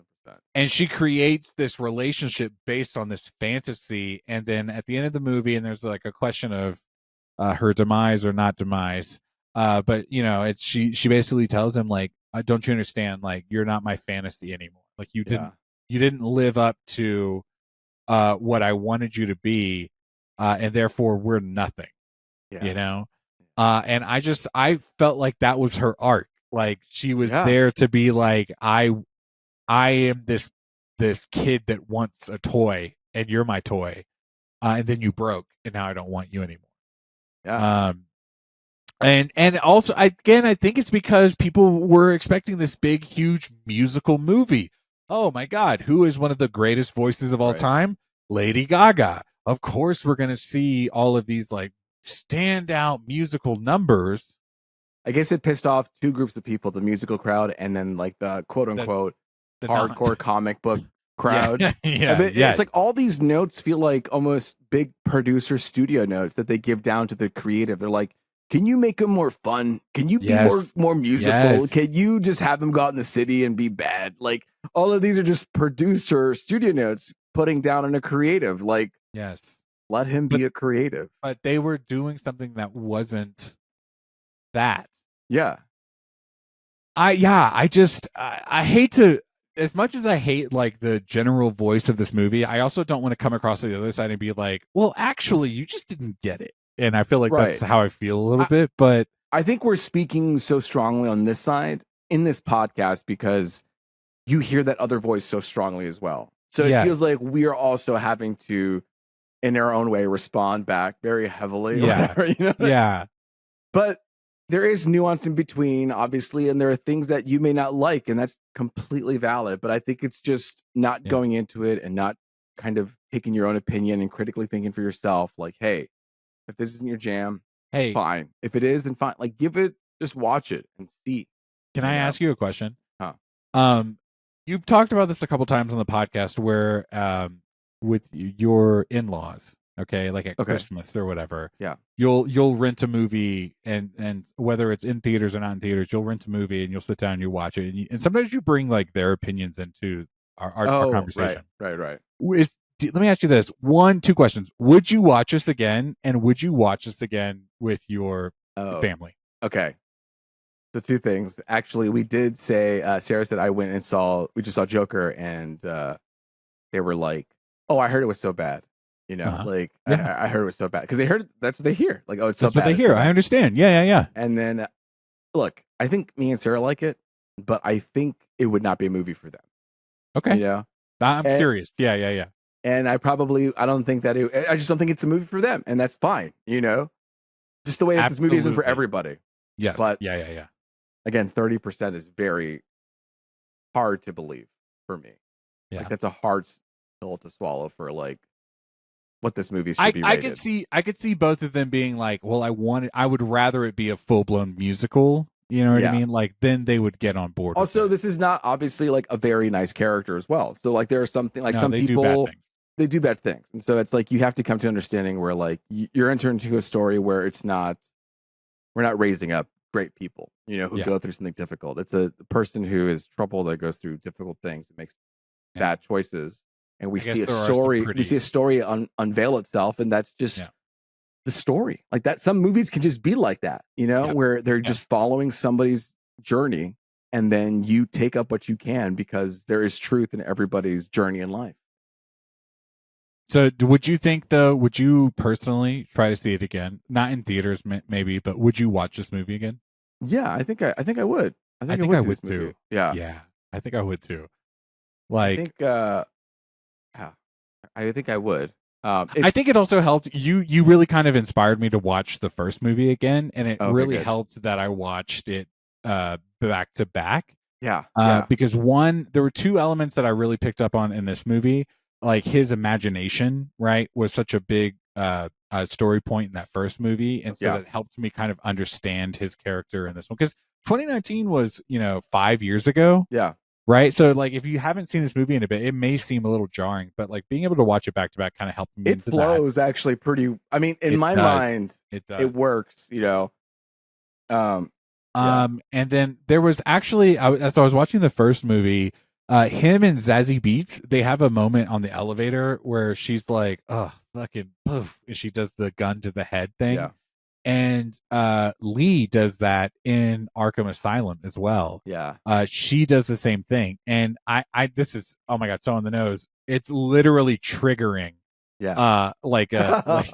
Like when you were talking about Civil War last week, how they were like shooting the guns and shooting the cameras, like like it's literally triggering this like response. 1000%. Yeah. And I picked up on a couple of those things, and I was like, oh, okay. Oh, and this is the moment. This is the point that I wanted to make earlier.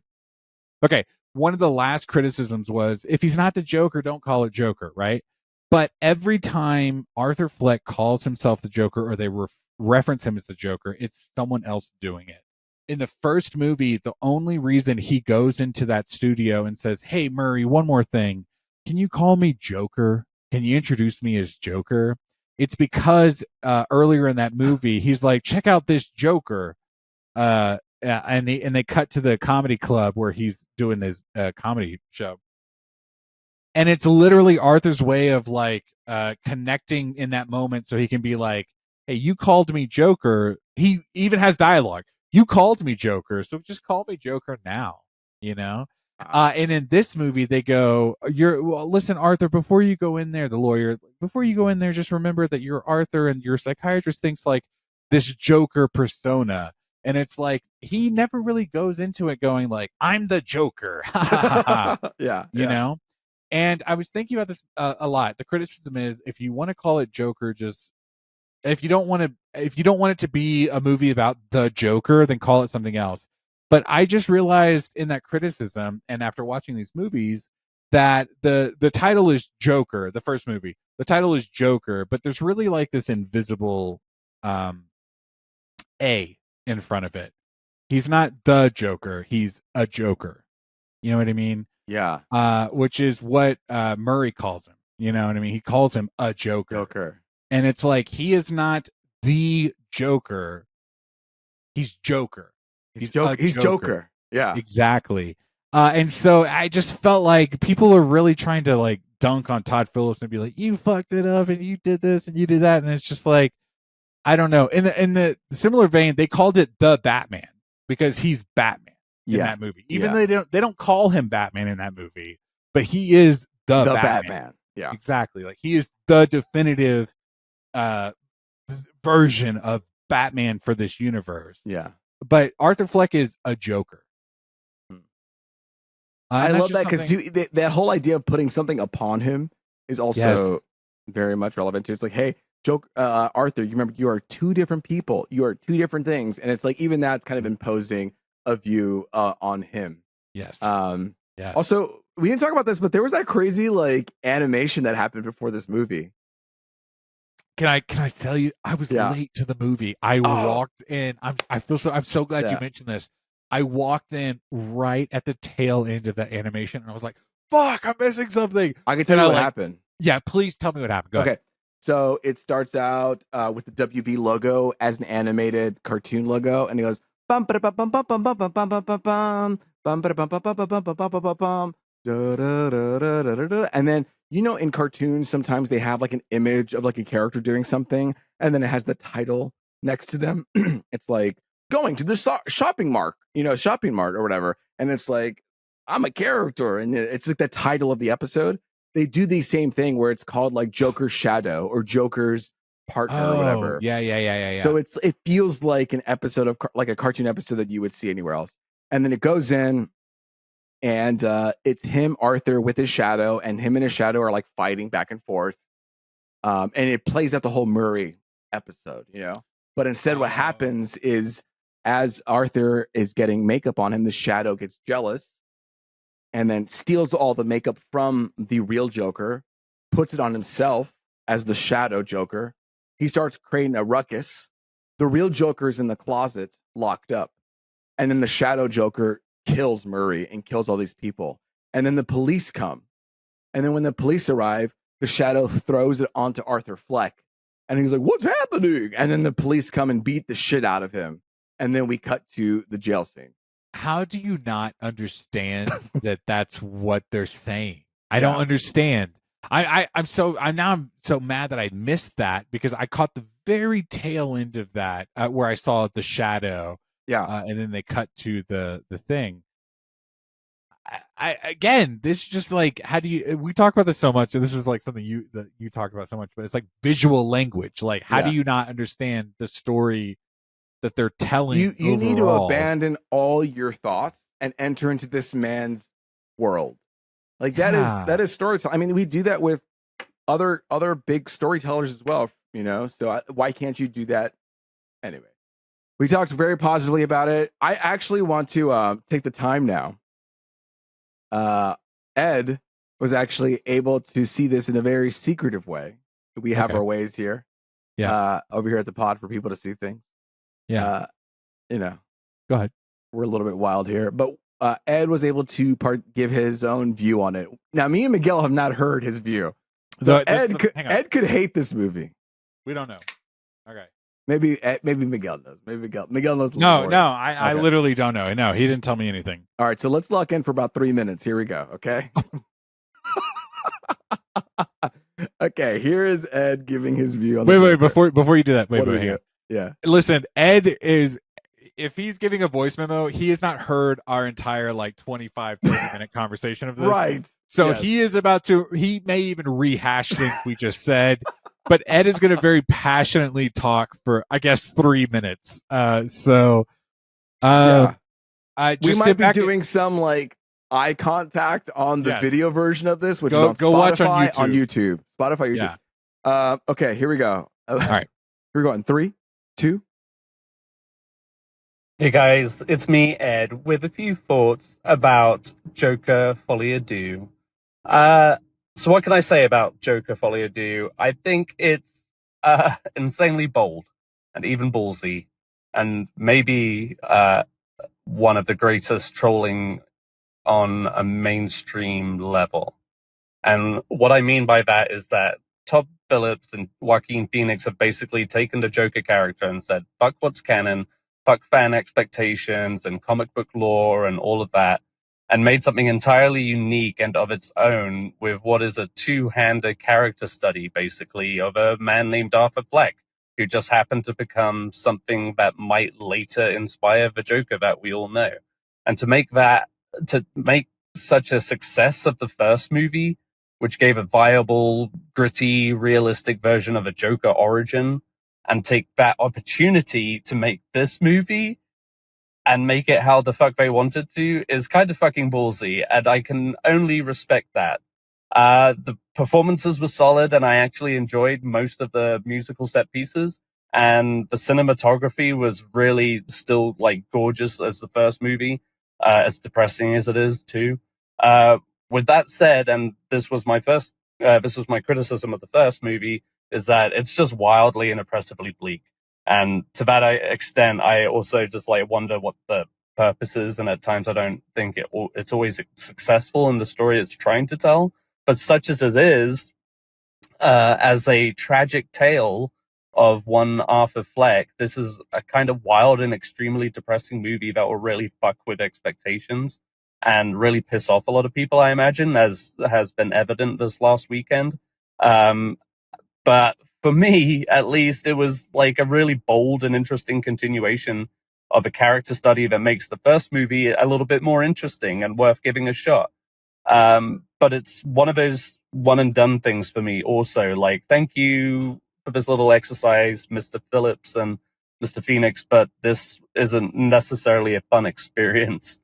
So, but with that said, like, I understand why people are just kind of mad at it, but also, like, level your expectations. This was never that movie. They weren't trying to make that movie. Whatever you think it was, that wasn't on their agenda. And I think, as such, if you can remove that from that narrative and just take it is really interesting to feature, and I can only applaud it. Anyway, that's all I've really got to say. I'm really interested in hearing you guys' thoughts. I miss you guys. I'm tired as fuck. I'm babbling, and I'm done. Love ya. Bye. Wow. Oh my God. We're all aligned. We can be friends. Yeah. Remember last year's like, if you have a different opinion. No, I'm kidding. I was ready for different opinions, but I don't know. I think it speaks to the fact again about how everybody's just piling up, and yes, it's also, I'm learning about Ed, like not liking oppressive things. Like the bear is very oppressive and like stressful. Yeah, he said something, I can't remember what he just said, but right towards the end I was like, oh well, you should watch The Bear. You know, like, yeah, you can't go into it expecting one thing, you know. But he's like, one and done. I don't want to experience that again. And that's him as a human who's like, I don't want to feel like, because it is a movie that is sad and fucked up and challenging. And so if you're like just completely are disgusted by that, then this is not your movie. This is your cilantro. You know, you don't want to taste this. But it doesn't take away the fact that some people like cilantro, some people like gorgonzola cheese. You know, like that's right. They like a little bit of bitters in their life. Ed said it. Dude, all the great points in just 3 minutes. We could have just put that on Instagram and just walked away from this episode, dude. Yeah. He nailed that shit. That was so good. We spoke about an hour and he nailed it in 3 minutes. Dude, it feels like he was right here with us. Ed just had a baby, you guys. He'll be back soon. Yeah. Hey, you guys, if you want more Ed voice memos, just let us know down below in the comments. Like us on Instagram. Like, hit us up. Be like, more Ed. Like, he will deliver, I promise. We'll screenshot it and then text it to him because he won't look at it. He won't see it on it. He'll get it later, but that's fine. I've been doing this thing on Instagram where, like, you know how we have our Instagram group chat? Yeah. and we send reels to each other. Sometimes I'm like, oh, Ed's not going to see this. I have to send this directly through text messages. Have you been noticing my trend lately where I've been sending Instagram reels through text?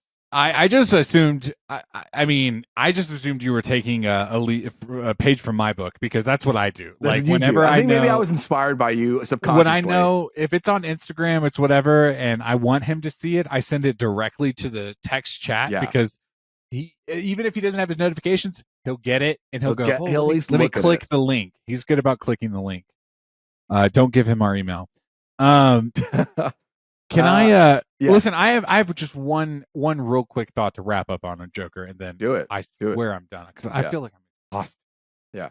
Which, by the way, this is not a bit. I didn't segue into this on purpose. Is how I felt at the end of this movie. I was like exhausted, and I felt like that's what Arthur felt too. Like, I don't want to do.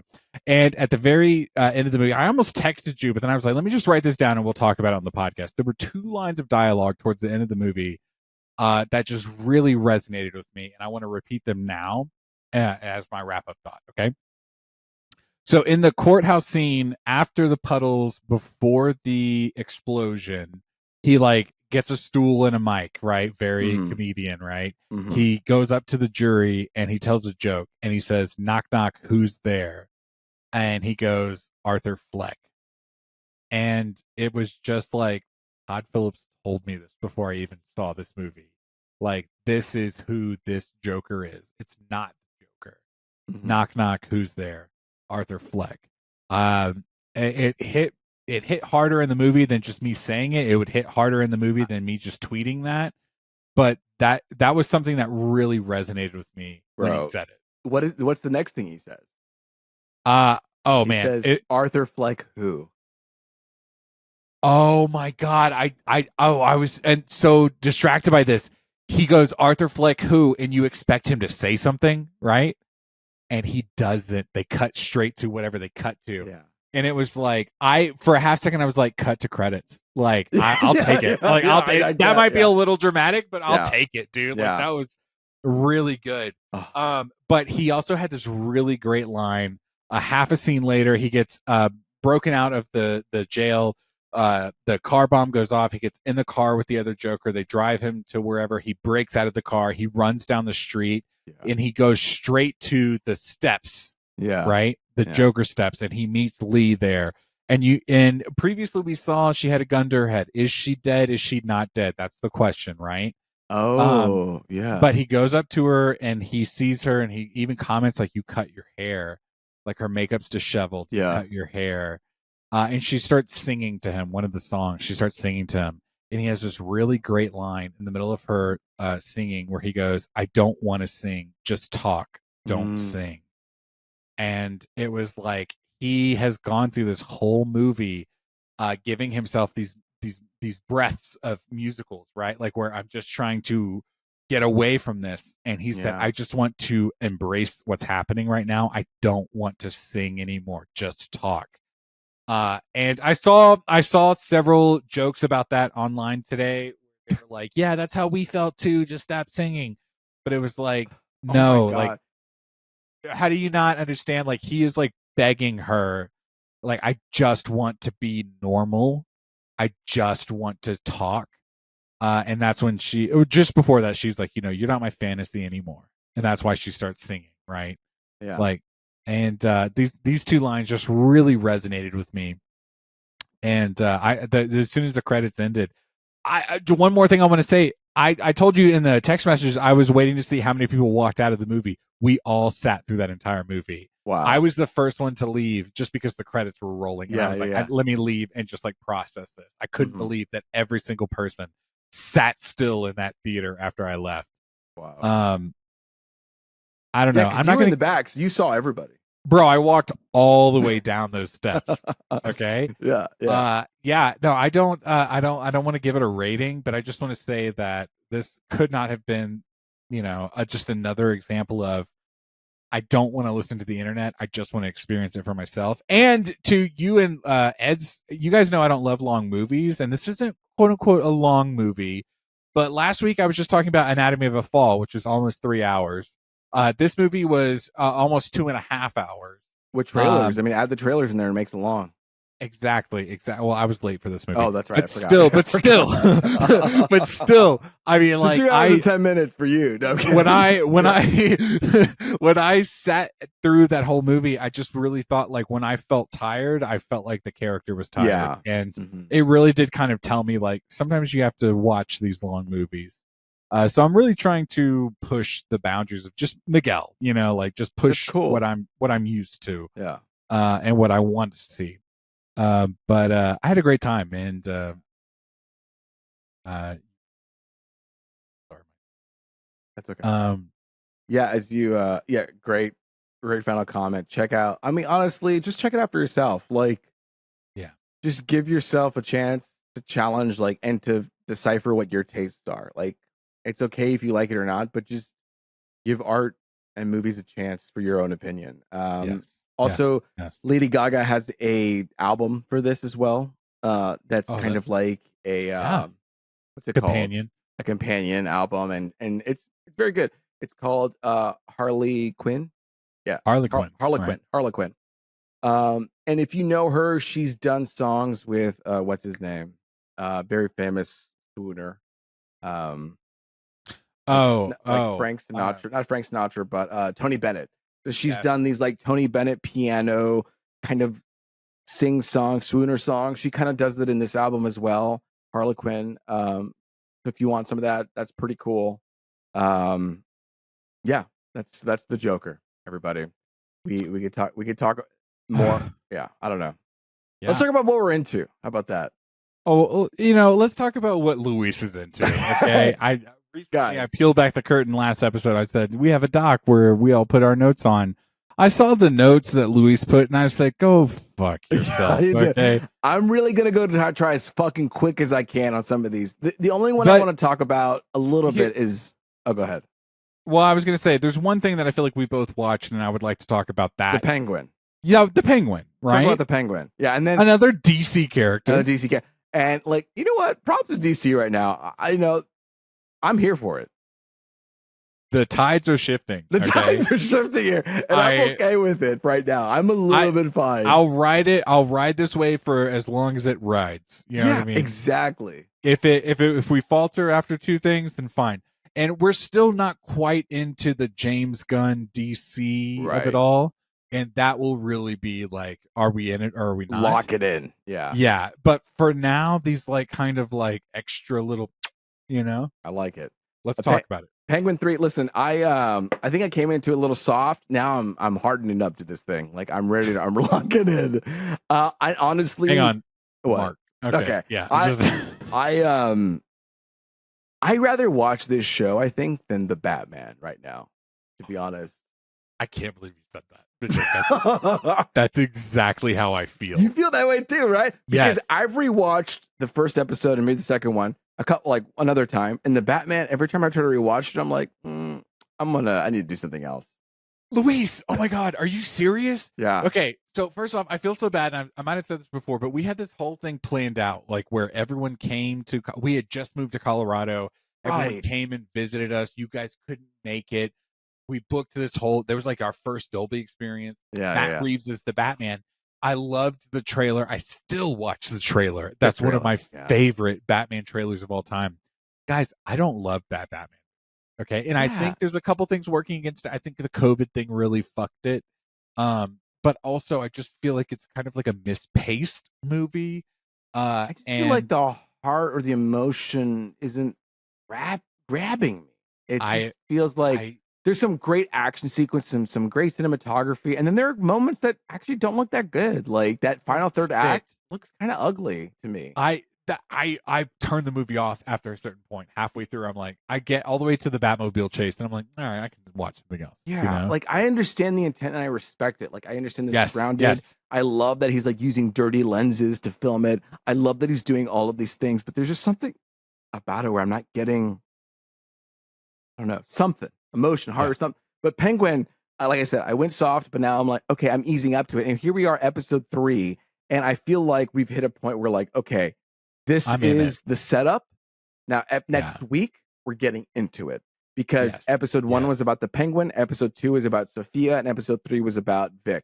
Vic. So now we're getting these like set up episodes. Now we know everybody. Let's start playing. Let's weave them together. Let's see what happens, and we're gonna find out. Every episode, I talked about it last week. Every episode has kind of showed us just Penguin alone, right? Like he is manipulative. He is doing things that he shouldn't, or that other people shouldn't be doing. Yeah, you know what I mean. They shouldn't be reacting to him the way that he is reacting because he's got this kind of like this like background motive. And this episode was really hard for me because Vic makes a choice. This is a turning point for Vic. Am I gonna continue on this path or am I gonna walk away? And surprisingly, Penguin tells him, go. It's fine. Just go. You think I give a shit? Which is kind of hurtful, but also it's like you could have taken that as the opportunity. You could have been hurt for a day or a week or a month, but you would have eventually gotten over it. And he would have given you, well, I don't know. He would have pretended to give you that opportunity to leave. But I mean, this is that moment where us as the audience, right? Like we are buying into the Penguin in the same way that Vic is. And the same way that Sophia is as well. And everybody makes the decision to lock in, and so many characters tell these other two, don't fucking trust him. Don't trust him, yeah.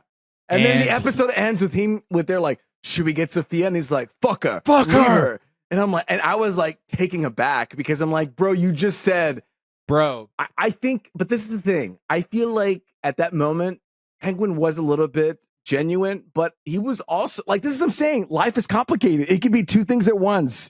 He can genuinely mean it, but at the same time, he's like, fuck her. I need to leave and survive. 100%, because that's who he is. And that's who they told us he is. Yeah. He is a survivor. He's already told us in this episode alone, she has had the conversations where he betrayed Sophia, right? And she got thrown into Arkham because of something that Penguin did. Yeah. And that is how he sees her. He even apologized. I'm so sorry that happened. But he may be sorry in this moment, but that's not truly how he feels. Because his whole motive is me. What do I do to push myself forward? I think they start the episode with the question being like, Vic asks him like, "Oh, are you and Sophia partners now?" And he goes, "Temporarily." And by the end of the episode, he's like, "Fuck her, go!" Yeah, I'm so curious to see what happens next in the series. I think the only I talk about how great the show. I think the only complaint I have on it is I feel like when I'm watching the show, I know what's about to happen next. Not all the time, but sometimes, where it's like, oh, I know where they're going. I see what they're setting up. Here we go. We're playing it. And then sometimes it surprises me, which is fine. I love it. And you know what? This is such a baby criticism. Like, it doesn't even take away, like, go watch it yourself. You'll disagree with me, and that's cool. Okay. You agree with me, whatever. But like, for me, at sometimes I find myself being like, I know what's about to happen, and that takes away a little bit from it because it seems a little bit predictable. It seems a little bit too clean. Can you give an storytelling? Example? I just think the way that they like, I can't right now. I mean, guys, I'm sorry. Do you remember last week when I was talking about Anatomy of a Fall and we talked about like animal actors who like hit their you had that really great phrase, they hit their mark. Yeah. Is that a vibe you're seeing where you just feel like story points they're like hitting their mark and you feel like, oh, I get what they're doing? Yeah, it's like if hey, visual we need to do we nobody likes us. We need to get together. Okay, now they're gonna get together. Great. Mm-hmm. And then they get together and like, oh, they're going to have a disagreement. They have a disagreement. Right. And then they disagree and then they have to find their way back together. Well, it's just like these things. It's like these rhythms that I'm used to seeing on television. I'm seeing it play out, which is like fine too. It's tough. It's a very hard balance. I could never do this. Listen, I can't do what they're doing at all. But it's just like what I'm feeling is like I can sometimes see what's happening, but just that's a very small critique. I like the show, but I just wanted to bring it out as well. Did you know the plot point of this episode? They've been leading up to this whole Johnny Vitti thing where they're gonna like use this blackmail against Johnny Vitti. Yes. Did you feel like that moment you knew what was gonna happen? Because I feel like I didn't know how he was gonna land in the way that the last episode that he plants that knife on that guy, yeah, I didn't quite see how that was going to go because it looked like they were going to plant it on Johnny Vitti, but they planted it on the other guy. That's what I like about the show is sometimes it'll take those tiny little like misdirect. Okay, here's the thing: misdirections that you're like, oh, I didn't expect that. I like that. Yeah. I think the only thing I'm expecting of the show, it's like, oh, it's mentor mentee.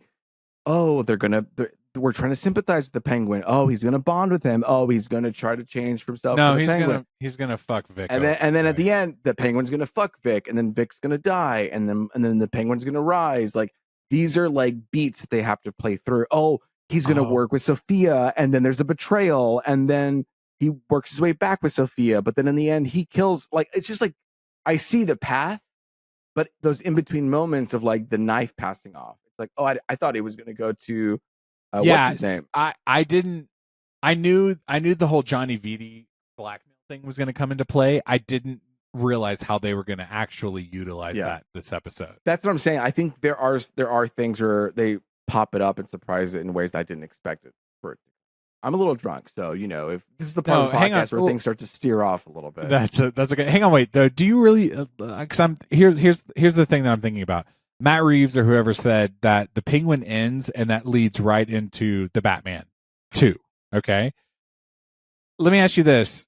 Sophia and Vic, do you think these are characters that are not going to go into the movie, so they're going to die in the show? Is that what you're thinking? I feel like Vic is going to die.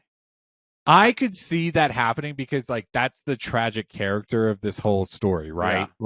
And well, you could honestly go like, what's the question mark there? Because they've been really setting that plot point about he betrayed Sophia and he's sorry about it, but is he legitimately going to be sorry about maybe betraying Vic in the future and therefore saving him? This is the thing about the Penguin, which actually is there is a what's it called? Uncertainty factor to it all. I think the Penguin is genuine. Oswald. I'm not going to call him Oz. There are times when he's genuine. Yes. But I think that he acts impulsively is his issue. He impulsively kills. There is no playbook. Guy.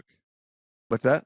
He says that there is no playbook. There's no playbook. He is only ever reacting. If he gets insulted, if he is in danger, he will go into survival mode. Like he even says to his mom, like, I didn't he made fun of me, so I killed him. Or I was in danger, so I abandoned them. Or I was in danger, so I killed this other guy. Like, I think there is a part of him that I was surprised about this whole show that he was a little bit kinder than I expected. He's looking out for people a little bit.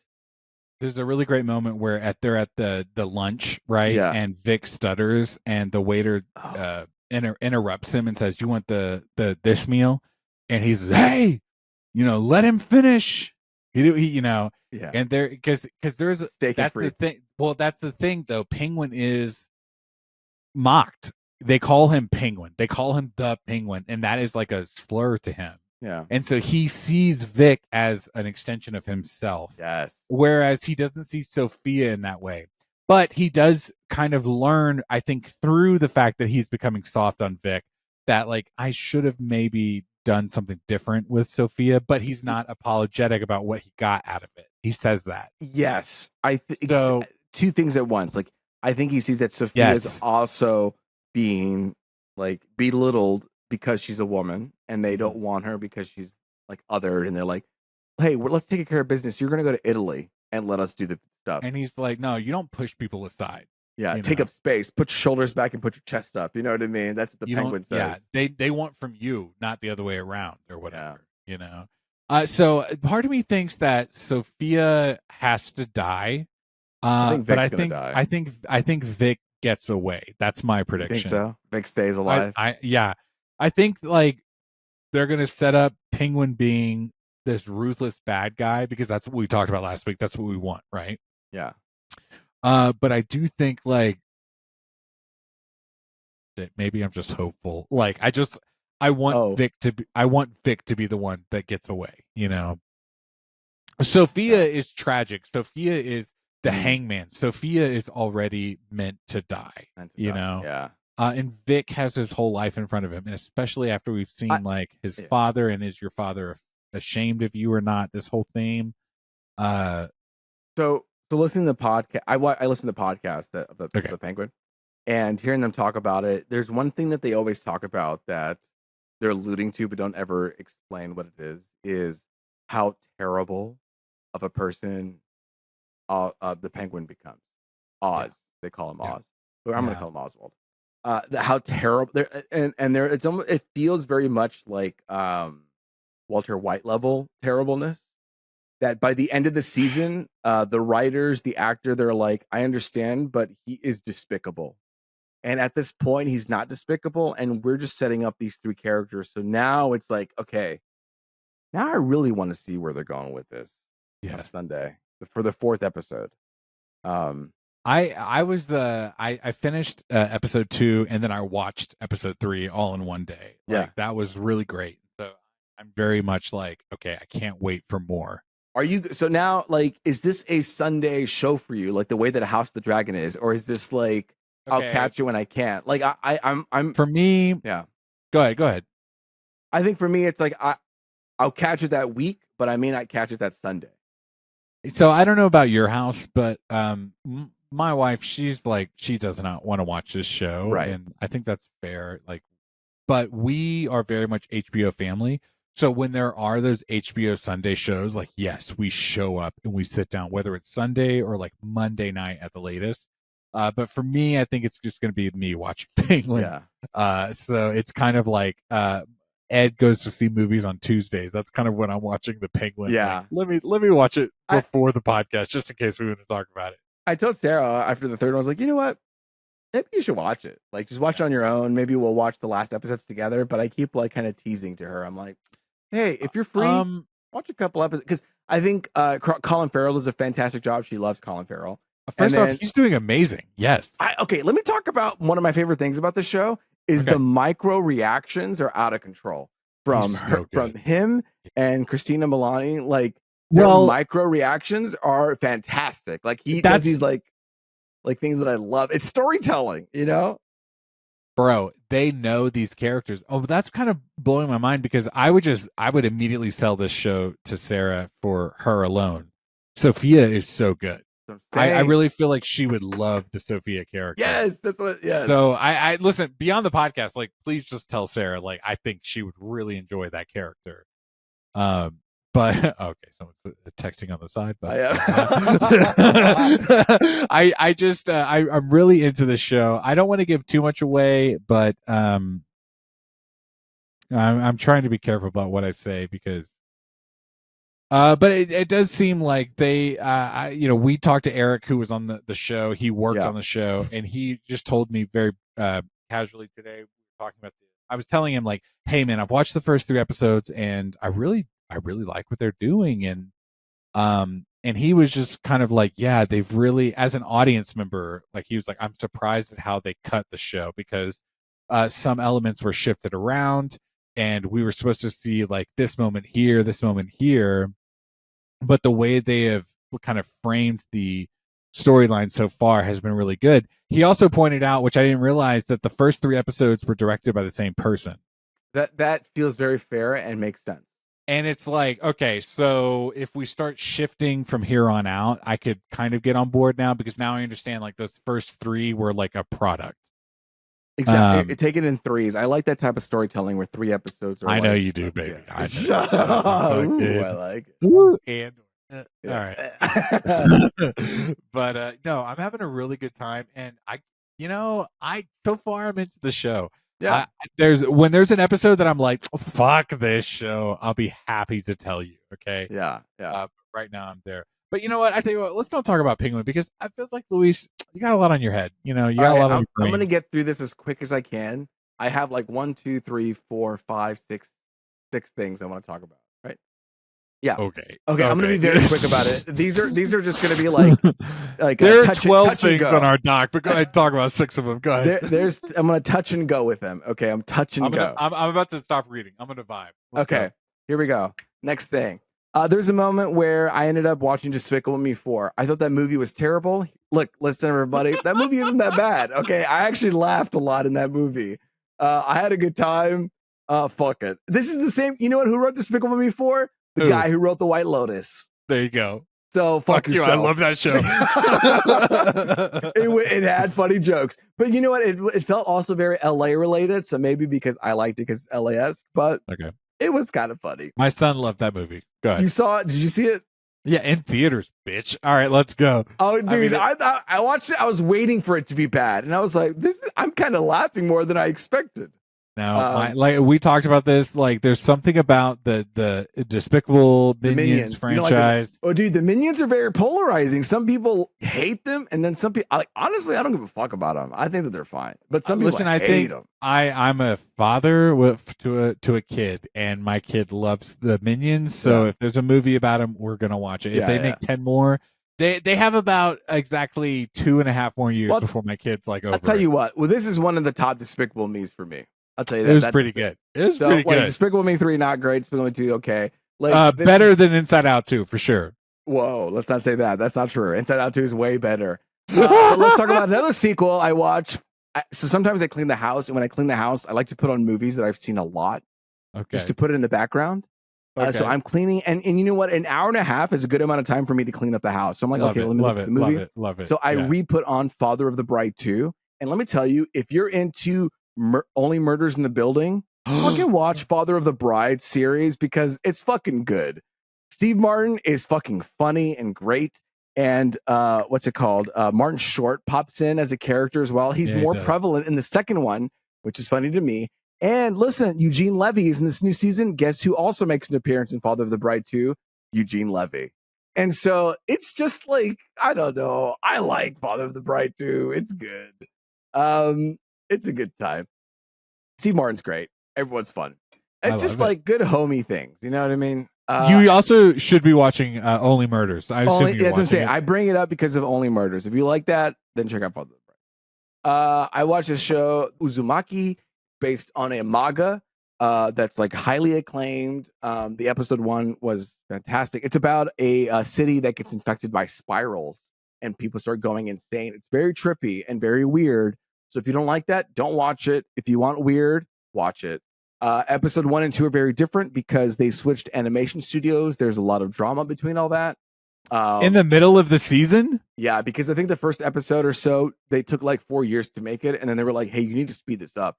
And then they just traded off to some. That could all be very wrong, but that's the spirit of the idea. 4 years for an episode? It took very long. Okay. In the long run, it took very long to do the first couple episodes, and they were like, they gave it to somebody else. Whatever. If you read the manga, apparently it's rushed and not good. But I've never known this story, and it was weird, and I was like, oh, trippy. I'm here for it. Uzumaki. Okay. Sasquatch Sunset is about Bigfoot, a family of Bigfoots trying to survive. And you know what I love about this movie? There's no fucking talking. This feels like a movie we could all talk about. You're just like flying through this. That's insane. Well, like I feel like a lot of people don't like this movie because it's like nobody talks. I'm impatient, and so it's like I get it, but you know what? It's a beautiful movie. It's weird. Which Miguel, I'm not sure if you'll like this movie because it is weird. No, you heard my theme for these last couple of episodes. Like I'm branching out. So. Okay, well we'll see. Like I wouldn't judge you if you like turned it off because I'll watch it on Plex. It's quiet. It's like weird. It's purposefully weird, and it's like quiet, and it's all body language. It's beautifully shot. The body language, like they're acting as Sasquatches. It's cool. The makeup's great. It's like a pretty good time, and I like it.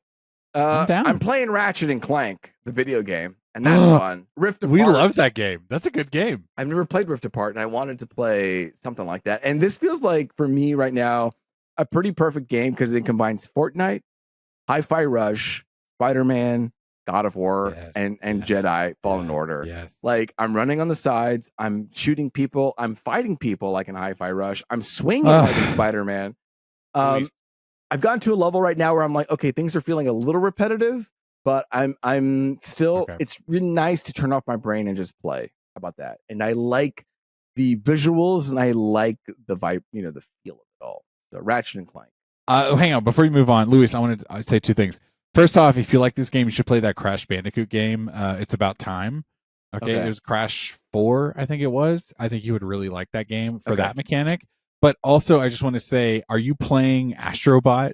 the new game? Okay, so great question. No, I'm not playing Astrobot because it's $70. But I brought this up to my coworker, and you know what he told me? He was like, "I'll give you the disc." I was just about to say, like, Luis, I will donate because like Astrobot is honestly such a fun game. We played it over like 3 weekends. Wow. Me and my son, he had a great time. And there's this, I think I said it previously, but they do a really great job about, you probably know this too, but where they like, it's like PlayStation lore. Yeah, they integrate all the PlayStation games. Yes. So, and so there are levels where you are playing as Astrobot as certain games. Like God of War, like you're playing as God Kratos. of War. Yeah. Exactly. And that's just one of them.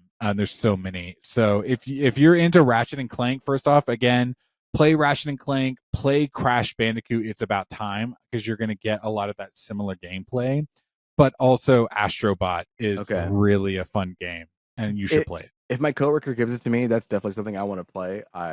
Just for you, just a little more. So I'm actually entering into an era of my gaming where I'm like playing 3 games at once. I'm like, good for you. Fortnite, you have to Hi-Fi Rush, and Ratchet and Clank. Like usually I'm like I got to finish the game before I finish. But sometimes you just want to like jump in and jump out. What's a different vibe between each one? So I'm like, I want to like shooty, or I want to compete, or I want to fight. So. Ratchet and Clank, and then last thing I want to talk about is an HBO comedy show called The Franchise, and this is about basically behind the scenes look comedy, not a documentary, but like a comedy of people making like Marvel like movies. Oh, The Franchise. Yeah. Oh yeah. This looks good. And so it's and I will say this, it's funny in the sense if you are into the world, like if you're into the entertainment world and you know all the nuances of what goes behind production, you're going to have a good laugh. It's directed by Sam Mendes, funny enough, who's like did all those fucking James Bond movies. Yeah, he's like very good. Like, in fact, I don't believe myself for saying this, so I'm going to look it up again. No, Google it. But I will say, let me look it up right now. I will say this is like it doesn't feel though as snappy as Silicon Valley or Veep. You know how like almost every other second is like a really clever and sharp joke. Yeah, where it's not in your face, but it's just like it pops. Yes, it's produced by Sam Mendes and created by somebody else. I think did he direct the first one? He directed the very first. He directed the pilot. So I that took me by surprise, but I think it lingers more on jokes more so than Silicon and Veep do. It feels maybe more like low hanging fruit, but it's fun. Like if you like what we talk about and you like people poking at franchise movies, it's like a fun little fucking thing. If you have extra time, if you don't have extra time, it's okay if you don't watch it. Maybe binge it later. You know what? I tell you what, who doesn't have extra time?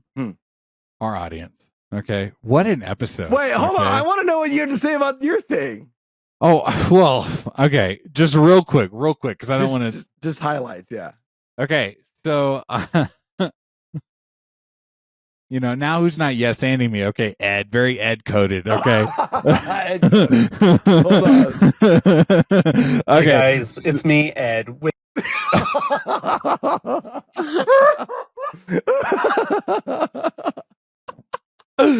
Oh my god, he's gonna be listening to that and be like, "What? No, I didn't jump in. I swear, no, that wasn't me, guys." Yeah. Okay, let me tell you the one thing that I watched. Okay, I didn't watch 13 things. Okay, Luis. But this weekend we were gonna do a double feature, but we only did one. I took my son to go see The Wild Robot. Okay, there are two really great animated out in theaters right now. It's Wild Robot and Transformers 1. You should go see these movies. I mean, by the time you hear this, honestly, they're probably both out of theaters by now when you hear this. But we were going to do a double feature of both of those. We just didn't get to Transformers. But I took my son to go see Wild Robot, and when I booked the tickets, I said, "Hey, do you want to go see it in 3D?" And he was like, "What's that?" And I was like, "Oh, that's like when because he's never seen one." Yeah. I was like, "That's when you wear the glasses." And he was like, "Oh my gosh, like my shirt." He ran upstairs. He has a shirt that's like a Jaws poster Oh, where the shark is wearing 3D glasses. yeah. And he was like, I want to wear this for the movie. And I was like, bro, on I'm theme? about to Okay. cry. Yeah. Bro, he knows how to dress. Okay, Yeah. let's go. But we've seen this trailer so many times. Before the movie came out, he was like, I want to see it, but it looks sad. So we went to go see it, and oh my god, it was a really great movie. It's oh my god, why am I blanking on her name? Fucking she was in she was in Shang-Chi, right? She was also in Crazy Rich Asians. The fuck? No. Oh no. Aquafina? Is that who you're talking about? No, I'm not. No, stop. Wait, who was in this movie then? She was in A Quiet Place Day One. She was in Black Panther. Lupita Nyong'o. Lupita, yes, Nyong'o. Nyong'o. Fuck you. Okay, you took me in a whole different direction. My bad. No, she is the wild robot, okay. And the whole story is she crash lands. Right, it's this whole story. She's this like AI product that's meant to be sold in homes. It's like the quasi future where global warming has happened. They do some really great shots where like whales are swimming over the Golden Gate Bridge because the water has risen so much. Oh, okay. Or risen, excuse me. And she has a directive, right? Like kind of like WALL-E. Oh. She is meant to help people, and she lands in this forest, and all these animals don't understand her. She doesn't understand them, and she like spends months like learning the animal language, and then is finally like able to assist. And then she finds this hatchling by accident because she accidentally like I don't want to give it away, but there's an accident that happens, and she takes on this little gooseling. Gosling? There's little geese, little goose. Yes, a little baby geese. And she becomes its mother, and the whole story is like, what does it mean to be a mom? I will say, even though that I'm a dad, there were very just poignant moments in this movie, and I was like, thankfully, like I had my 3D glasses and my glasses on, and I was like, able to just like wipe away several tears because there are some very sad moments. I want to say this though, it's the wild robot, it's the robot Roz, the gosling, the goose, and then there's also this fox that she kind of saves at the beginning of the movie. Like a porcupine stabs this fox who is trying to eat this egg, right? It's like a whole thing. Where she saves the fox, and then the fox realizes, like, let me not eat the egg. And it's like a whole, you understand what I'm saying? Like the whole structure. I just want to say this. Lupita Nyong'o plays the robot. The fox, do you know who plays the fox? No. Benedict Cumberbatch. No. Pedro Pascal. It's Pedro Pascal. No! Dude, that was a good guess. Dude, that was a fucking really good guess. I know, bro. No, you're fucking with me right now. No, I swear to God. I swear to God. It was Pedro Pascal. And that is the thing I want to talk about in this movie, that it's a really good movie. And guys, Pedro Pascal is a great actor. I love Pedro Pascal. I'm not trying to talk shit. But he was the standout performance of the movie that was god awful. Like, he just did not fit that character at all. Okay, yeah. You could tell because it's a voiceover role, and you could tell he just kind of was like, I got to go film Fantastic Four. I don't have time to do this. So he really came in and just kind of like spat out some lines, and he was really goofy with some of them. And I was just like, I just don't feel like you're in the same movie as the rest of us. Yeah, but does he supposed to play like the snowman role in Frozen? You know, that guy's like not. No. This fox is meant to be someone. It's more so akin to Zootopia and Jason Bateman's fox. You know, he's supposed to feel kind of like that. But he was, you could kind of tell he was like, well, I'm going to do something different. And he did this like really goofy interpretation of the character. And several other lines, something akin to Puss in Boots, the big bad wolf in Puss in Boots. Ooh, scary. Who was really good. And he's an actor who it's the guy from Civil War. It's the photographer from Civil War. Whoa. That's the guy. Okay. Yeah, that's the same guy. And you could tell like English isn't his first language, so there's some kind of like dialect choices where you're like, oh, I feel like you're really crafting this character, but you're not quite speaking. I don't know how to say it. I mean, Antonio Banderas is also having a little bit of an accent. Puss in Boots. Yes, so it works for Puss in Boots, but for this one, it's like Pedro Pascal is not doing this accent because he's crafting this character around his own accent. He's like putting on this voice, and it really took me out of it. And so much so that I had to Google it halfway through the movie. I was like, who's playing this character?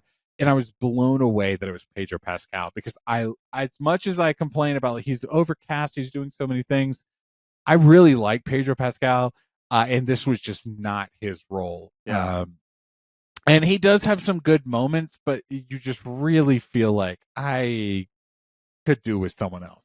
Right. But anyway, I'm rambling here because, oh my God, it's the end of the episode. It's a great movie. There were several moments that made me cry. You talk about like, I understand beats. I understand what's happening. There's a lot of that. They do kind of subvert some of it. Like you think, oh, we're going to do this whole rescue mission, but no, that's not what happens. Instead of a rescue mission, the character goes on and the other character stays, and they both kind of have their own storylines.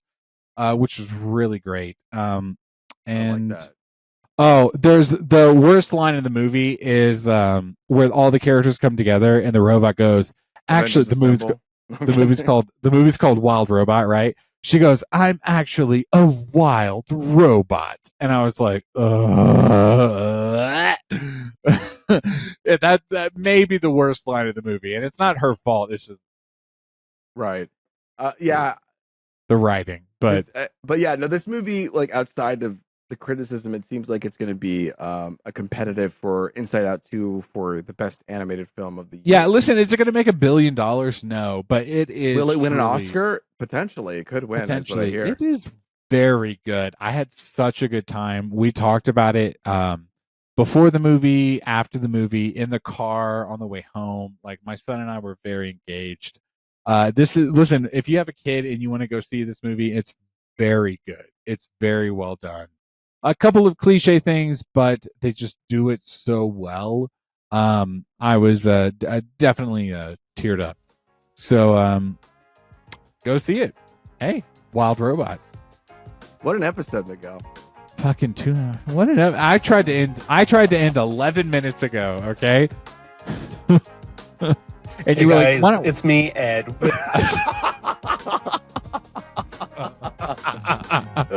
Tune in next week. We're going to talk about something fun and new. We might have a guest, or we may not. Who knows? Click it again when we go out. Go ahead. Okay. So, hi, it's listen, it's been me, Luis Gonzalez, and with me's been Miguel Sanchez. Hey guys, it's me, Ed. And until next time, later, Gators.